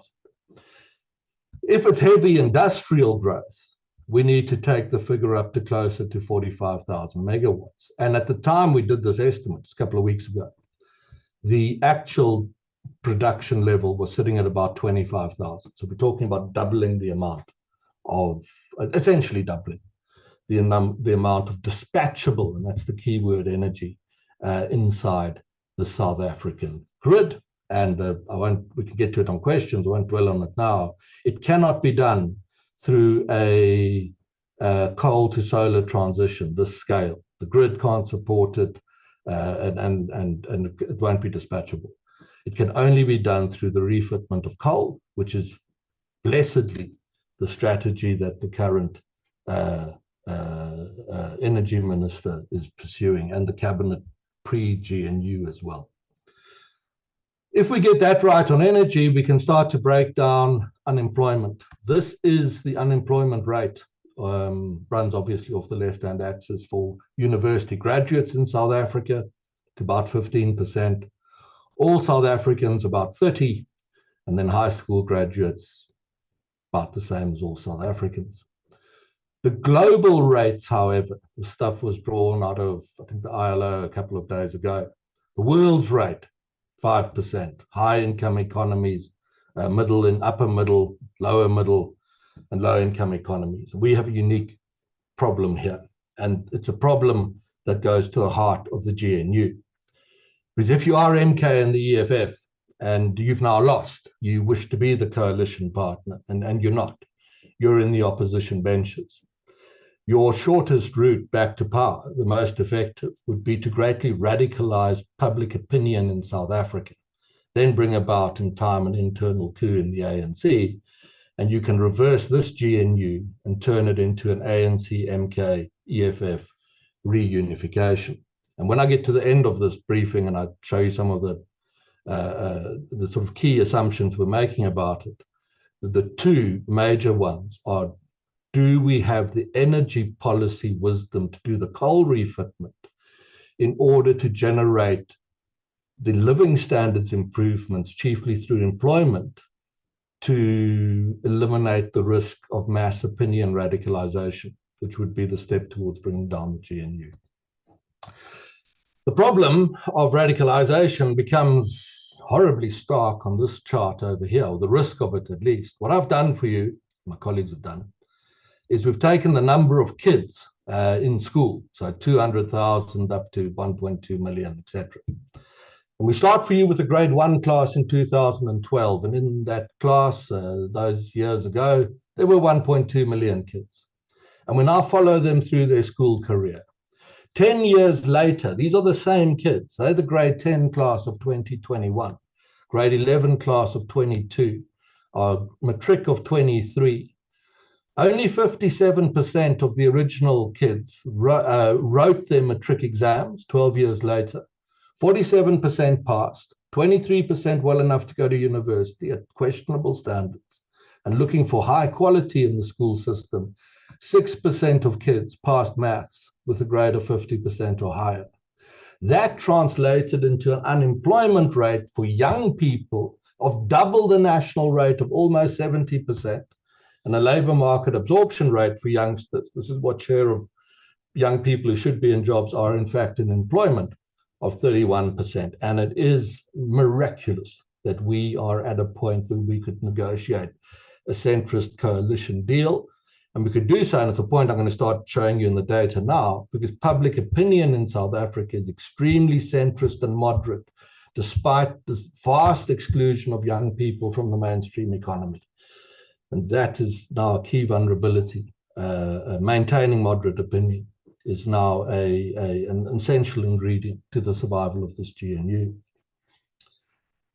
The sort of logical progression from those charts is to stop briefly and look at the structure of South Africa's economy in terms of where value is added to the economy. 93 to 2024 is the data. This grey line is primary industries, the stuff we dig out of the ground, farming and mining. Share of GDP down almost by half over 30 years. Secondary industries, chiefly manufacturing, the same kind of thing. What's on the up is the high-tech, high-skilled services economy world, and the contradiction between that, this chart, what I showed you in the matric maths, brings back again to the radicalization risk. A step from that previous chart, just to quickly make a comment on the Rand, is this one over here, January of 2014 to May of 2024. That's the trade balance. When it's above the line, we are exporting more than we're importing. And we do that when obviously exports on that golden line beat imports, which we did in the aftermath of the COVID pandemic. And the point I wish to draw out from that is this, what the currency was doing. Sort of a reverse scale there. So as the line, the dotted line goes up, the currency is getting stronger. And look very closely here at port and rail privatization efforts, a bit of intelligent mining policy. We can replicate some of these trends into the GNU, especially if we get it right on Eskom. And the effect of that's going to be is to put slow the weakening of the currency, and an implication of that is that inflation imported through a weakening currency, the brakes are put on that. Living standards are shored up to an extent as a consequence, and this kind of virtuous cycle begins where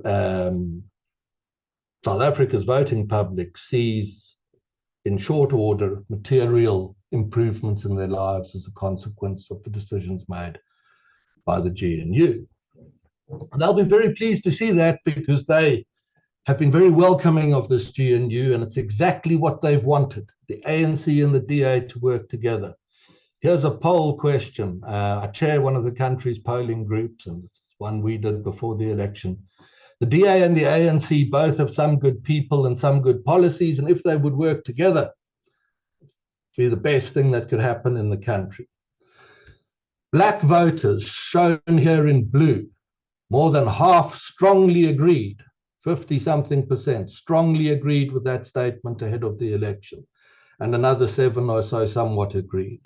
White voters, they weren't quite as sure as the black voters that this was a good idea, but if you look at the somewhat agree for the whites, they were open to it. And when we test this number again, I've polled on South Africa for 20 years, so got a good sense of what's going to happen. Both these numbers will be way up, and a lot of the whites will have graduated to the strongly agree column. So again, be cautious of what you read, that this deal can't work, it's a huge compromise. The party leaders need to convince their followers it's a sort of sacrifice of the revolution, that whites and the DA would never agree to. It's nonsense. Mainstream public opinion in South Africa is very shrewd, very pragmatic, very centrist, very moderate, another one of the countervailing forces in favor of the country's success. I mentioned earlier to you that this GNU deal is a great deal structurally, because it unites the established with the aspirant middle classes. And I can show you that that is in fact the case, and we can do it here. It's a chart that shows you where voters, where party support came from, what areas of the country for various parties in this election. So for the ANC, it got about 5% of its support from suburbs, but 40% from townships, and 40% from traditional rural areas.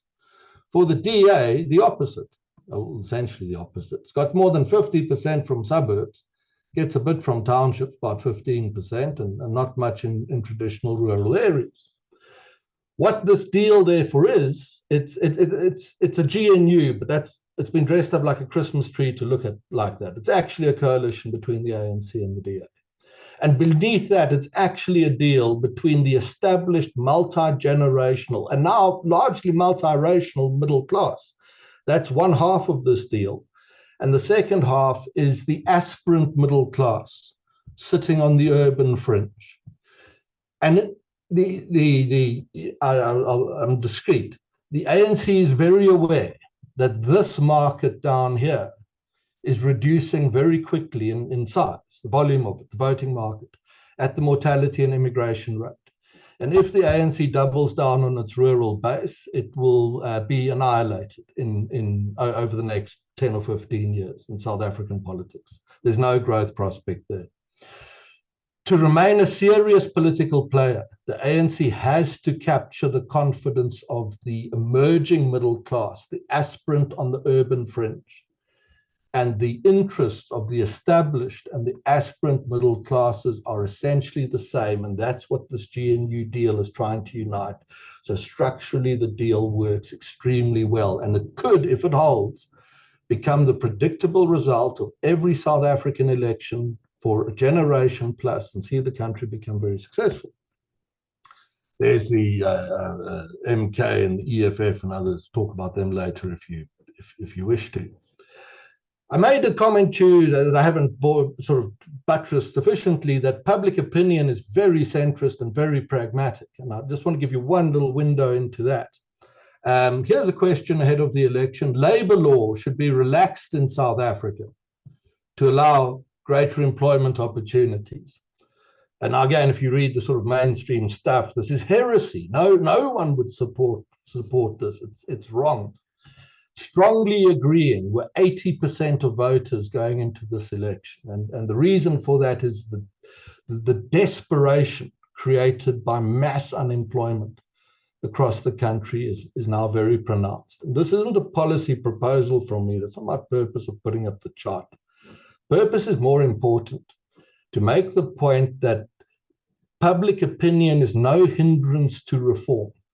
Politicians aren't held back by the public from making bold new decisions, whatever those should be. And we probably test 20 or so of these similar kinds of questions. The answers are always the same.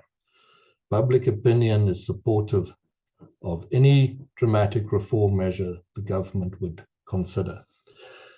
Comment or two about the rest of the world, and I'm going to close for you. This is South Africa's consumer inflation position since 2008 and reflects what we see in the US and the UK and in the Eurozone as COVID-induced snarl-ups in logistics and the massive amount of cash poured into Western Main Street societies washes out of the global economy.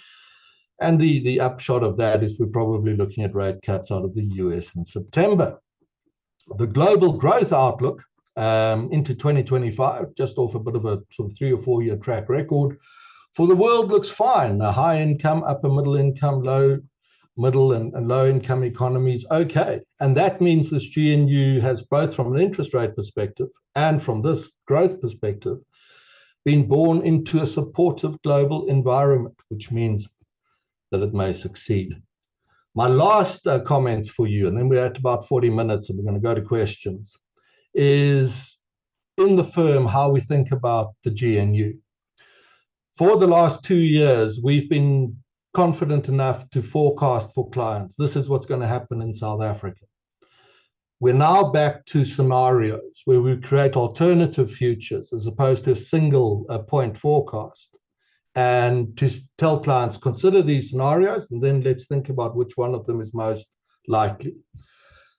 And the way we build scenarios is on a matrix, and the matrix is built of 2 questions that we judge have absolutely definitive importance to the issue at hand, which is the outlook for the GNU.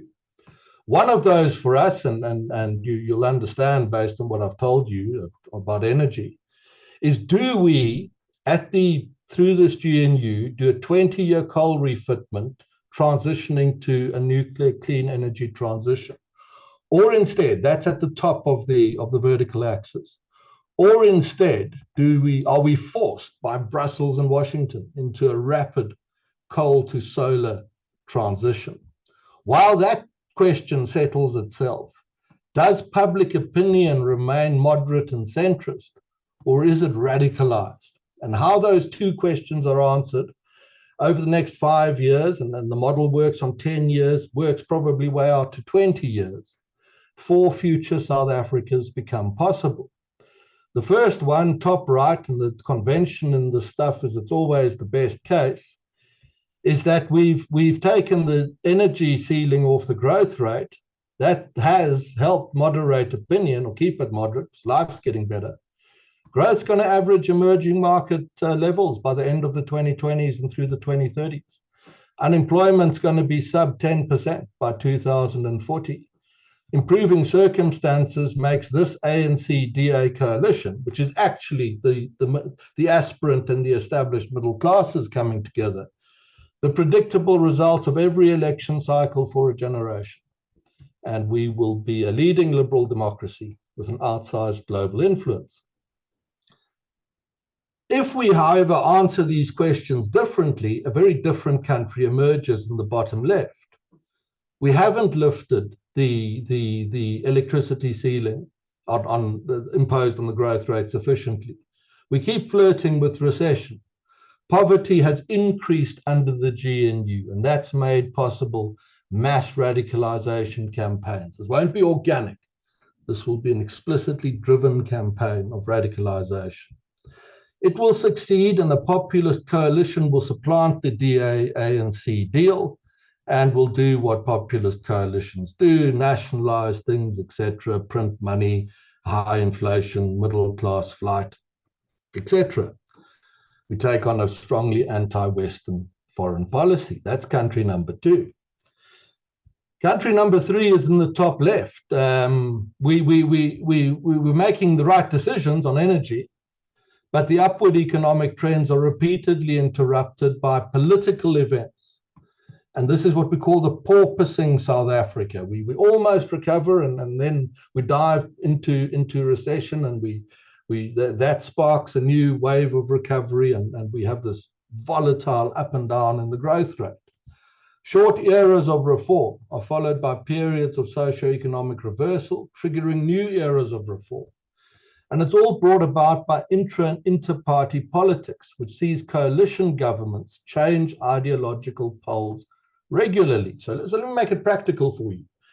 We now have this GNU. In 2027, the ANC elects a new leader. That goes in a direction where a new faction of the party takes it over. They can the DA deal. They do the deal with the EFF and MK, and economic catastrophe ensues. But the immune response in the political system is strong enough that this collective MK, EFF, ANC bloc gets hammered in the 2029 election, and perhaps some new facsimile of the ANC is in the intervening period being created. We get a new reform coalition, and we keep bouncing between these very volatile extremes, and our global alliances shift accordingly. And the fourth one is this. Growth is going to average levels of below 2% for the next generation, or on or below. That's the ceiling. Because we never get the energy question right. We record, as a consequence, amongst the highest unemployment rates in the world. But for some reason, this never translated into radicalization. Perhaps there was never a campaign to try, or perhaps the campaign failed. Instead, we just see mass popular disillusionment and political disengagement, and the sort of detached coalition administers South Africa that limps along, and our global influence fades. We do not think there is a fifth result. And the future that we will live through, invest through, is probably on this game board now for the next 10 plus years. We call this thing a game board because you can move around it. So if you had to say, where are we now? I'd say we're probably somewhere down here. Moderate opinion, energy, it's coming right, but it's not right yet. The strategic objective needs to be to get up into top right. And if we achieve that, and you've got a dashboard that shows you that's happening, returns on South Africa are going to be absolutely spectacular. And what we have to avoid is the radicalization, because then we will be in trouble again.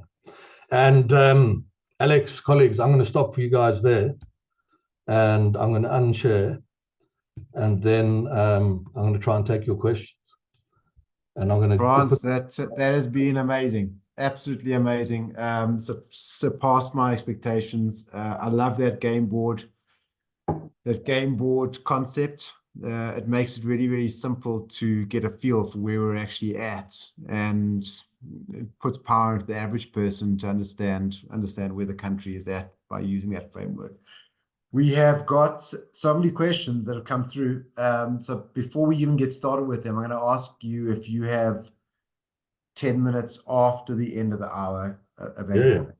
Yeah, that's easy. Okay. Yeah, we can do that. That's amazing. That's amazing. Thank you for that. And there are questions that are actually posed to various panelists. I'm going to see if we can answer as many of them in the chat as possible. So I've asked Cam if he can do that.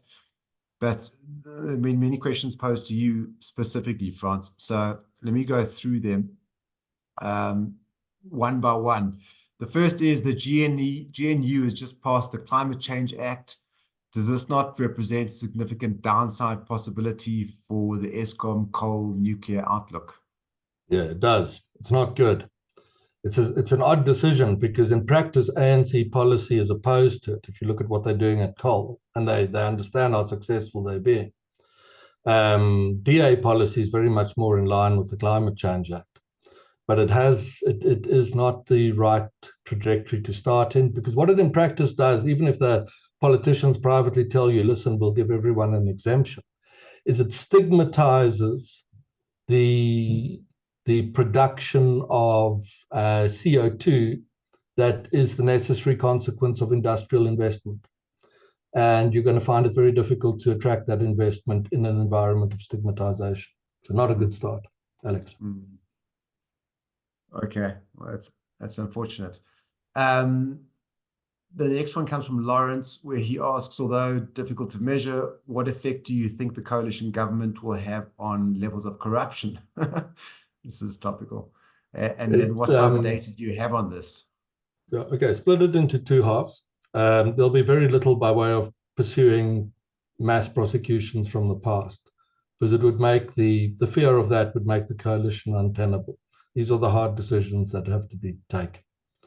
There will be examples of not necessarily scapegoating. There will be examples made of people where those individuals threaten, particularly the ANC's efforts to hold this coalition together. So information will be leaked on them, and pressure will build, and maybe they'll find themselves prosecuted.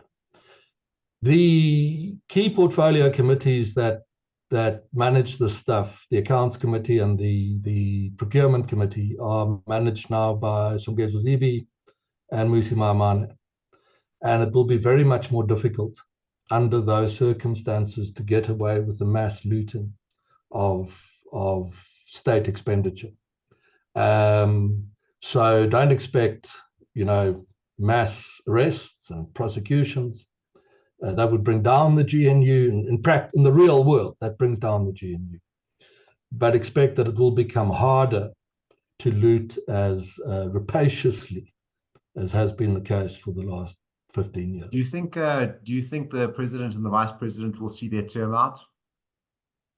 Yeah, their terms out, yes. The president will see what happens with the vice president, depending on, President should see his term out. Yeah. Okay. We've got a question from Barcy here, is about the potential of a country to allow for new jobs creation in relation to the size of the population. Is there a limit? Yeah, okay. If you want to take our unemployment rate, let's say you want to take the black unemployment rate down to the white rate. It's a good way of answering the question. Because the white rate is quite competitive with Europe and North America. If you wish to do that, if that was your objective, you need to double the number of people in employment in SA. And if you sustain an economic growth rate of 4 approaching 5%, You can do that within a period of 20 years. That's how long it takes. And that mustn't dissuade you from the objective, because you're not going to be there for a generation. But in all this in this field, if you demonstrate life is improving and doing so, people will give you time in order to complete the exercise of improvement. Another way of putting it is, had we imagine, so disbelief aside, there hadn't been no global financial crisis in 2008. So Thabo Mbeki had never been dethroned. You didn't know who Jacob Zuma was. And we'd maintained the rates of growth we were on. The unemployment rate today would be just above 10%, and it's 30. Very good country to live in at those rates. This question from Josh: how accurate are unemployment figures considering the size of the informal economy? And how does the informal economy perform if the energy cap on GDP is removed? Look, officially, the official data includes informal employment. So we use it as a baseline. There's certainly mass economic exclusion. It's a very interesting chap you might have come across. Gigi Alcock, comes out of KZN, had a very unique upbringing. And he's high quality. And he makes the argument that there is far more grey activity, grey economy, economic activity. And that's something we wanted, was we got the capacity to actually test public opinion at scale. We actually hope towards the end of this year that we'll have actually done a project with him to try and quantitatively test this assumption. So there is certainly a lot of grey economy activity, and that helps to sustain people to a certain extent. But Stats SA would tell you that where that is at all significant, they probably capture it in their data already.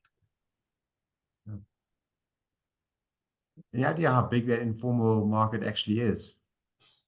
Yeah, I do know, but I forget the number. But I forget the data, but it's okay. It's not insignificant. Yeah. What do you see happening in Gauteng under the GNUs? Because there's a question here where it says it seems like there's an ANC rebellion against working with the DA in this province. And this is if you look at tax returns, that's always very interesting, because we live in Gauteng, and this is where the majority of tax returns still come from. Gauteng's a rebel province. It's been that for some time, even before the GNU ignored instructions from on high to get out of the deal with the EFF, because the senior ANC understood that the deal was just catastrophic for the ANC in Gauteng. And it came in, I think, with 35% of the vote in Gauteng. And the disaster of the EFF deal was that.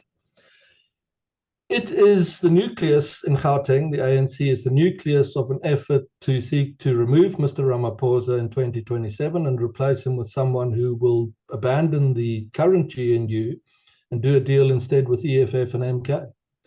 And that is what you're seeing in the province at the moment. And I mean, there'll be efforts to deal with that.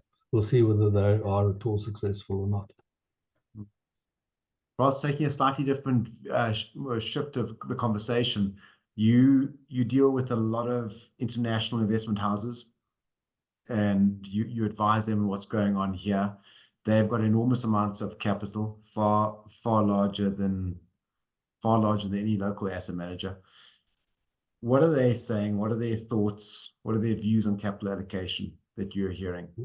Yeah, very, very encouraged by events of the last several weeks, somewhat disbelieving even. I mean, I had some raised eyebrows, I assure you, over the last 3 months when we said, look, ANC is going to lose by landslide, they're going to do a deal with DA.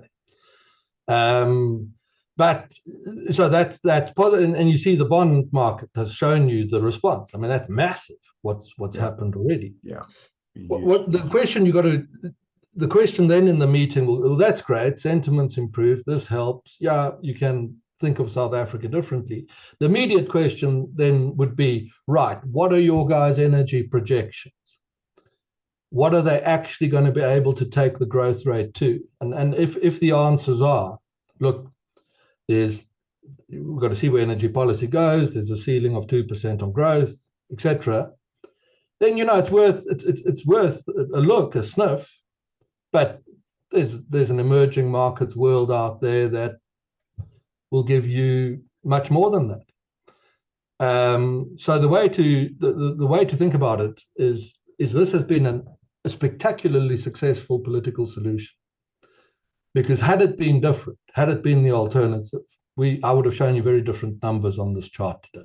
Sure. And you'd be seeing a currency that was way, way away from where it is. And we'd be starting to think the printing of money would have been on the agenda of this government. We'd be starting to talk about very high inflation, etc., fixed investment through the floor, middle class flight, tax revenue collapse, debt to GDP up. So in the relative sense of things, this was the best result that could have happened politically. Nothing better could have happened. Very unusual. I have American friends and say to them, we had an election, the result was accepted by the losers. And wow, and then no one stormed the union buildings. They're like, amazing. And then the two sides got together. Can you imagine Democrats and Republicans, bipartisan, coming together to form a government to lead America there? So it's absurd. They say there can't be a place like that. So we did very well. And that mustn't be, so I'm stressing that. However, the initial economic prognosis is very modest. It is, we will escape the threat of collapse and exchange that for, at this time, if we do well, get the growth rate up to 2%. Very well, we hold it above 2 for a couple of years. If we hold the growth rate at, let's say, 2.5 for the next 4 or 5 years, the term of this GNU, on the balance of probabilities, that should be enough to have the GNU return to power in 2029, as long as the rebels in Gauteng haven't succeeded in the coup that they're planning for Mr. Ramaphosa and his colleagues. Yes. Just back to the capital question. How long do you anticipate it'll take for capital to start flowing? I mean, capital has clearly flowed. You can see that in the bond market. Really? But in terms of sort of foreign direct investment. Well, you need to give a firm answer on electricity. At the moment, it's hard to do. And as I mean, we started off with this question of this climate change bill of ours. I mean, that shuts the door on that. It looks like a closing door on industrial investment. It's exactly what we shouldn't be doing as a country. I mean, major industrial investors in the West have a very hard time because of the climate of opinion around emissions. If SA gave off a different sense and said that we welcome your investment and we're aware of emissions, but in our case, the environmental problem is 20 million unemployed people, most of them the latent victims of apartheid discrimination. We welcome you, and what you're doing is morally good and right and proper. We'd become a very attractive investment destination. So this is a frustration that policymakers don't seize the opportunity completely, and you will not see much beyond the fixed investment curve I showed you, I think on my second or third chart, until you can give a firm answer on rail, ports, mining policy, property rights, and energy. So it's going to be modest. Hence bottom right on the game board, not top right. Yeah. But start to give those answers. Yeah, and then you can think of moving top right. And that really is, what's the strategic challenge, the investment challenge on South Africa? It's knowing well in advance what those answers are going to be and positioning accordingly. Then you're going to pick up South Africa when it's still hell of a cheap, which it is. As well, one of our investment managers on our investment committee, Carl Eisenhinker, always says, he says, if you make the most money when things go from being terrible to being a little bit less terrible. Well, that's what happened here. Yes. I'm gonna have to very, very reluctantly draw a line of this conversation now. I could carry on going for ages. I know a lot of you on the call could carry on listening for ages. So I'm sorry, we have to wrap it up now. There's one other question which I think we should touch on that is in the list of questions, and that's how can an advisory firm in Zim work with us? And the reason I want to answer that question is you can work with us, and we would obviously recommend using global portfolios rather than any local portfolios. But it goes to the old concept of being an alien from Mars. And as you look after your Martian wealth, you're going to be moving to this new planet, blue and green planet. You certainly wouldn't put all your Martian wealth in the southern tip of one landmass on that new home. You would diversify it around to make sure you don't have any concentration risk. So just to leave us with that thought, South Africa is looking great, but there are a lot of great opportunities globally, and I'd encourage everyone to make sure that you have a globally diverse portfolio. Thanks for joining us, Frans. Thanks again so much for being a part of our session. I hope that we will be able to invite you back once things have played out a bit more, because it was a riveting conversation. We'll be recording the session. We will post it onto our YouTube channel, and anyone that you think would be interested in watching it, please direct them towards that channel, and feel free to watch the 2.25 hours. Don't just skip to Francis' section. Have a wonderful week. Make sure the rest of this quarter is as powerful as the beginning. Cheers for now, everyone.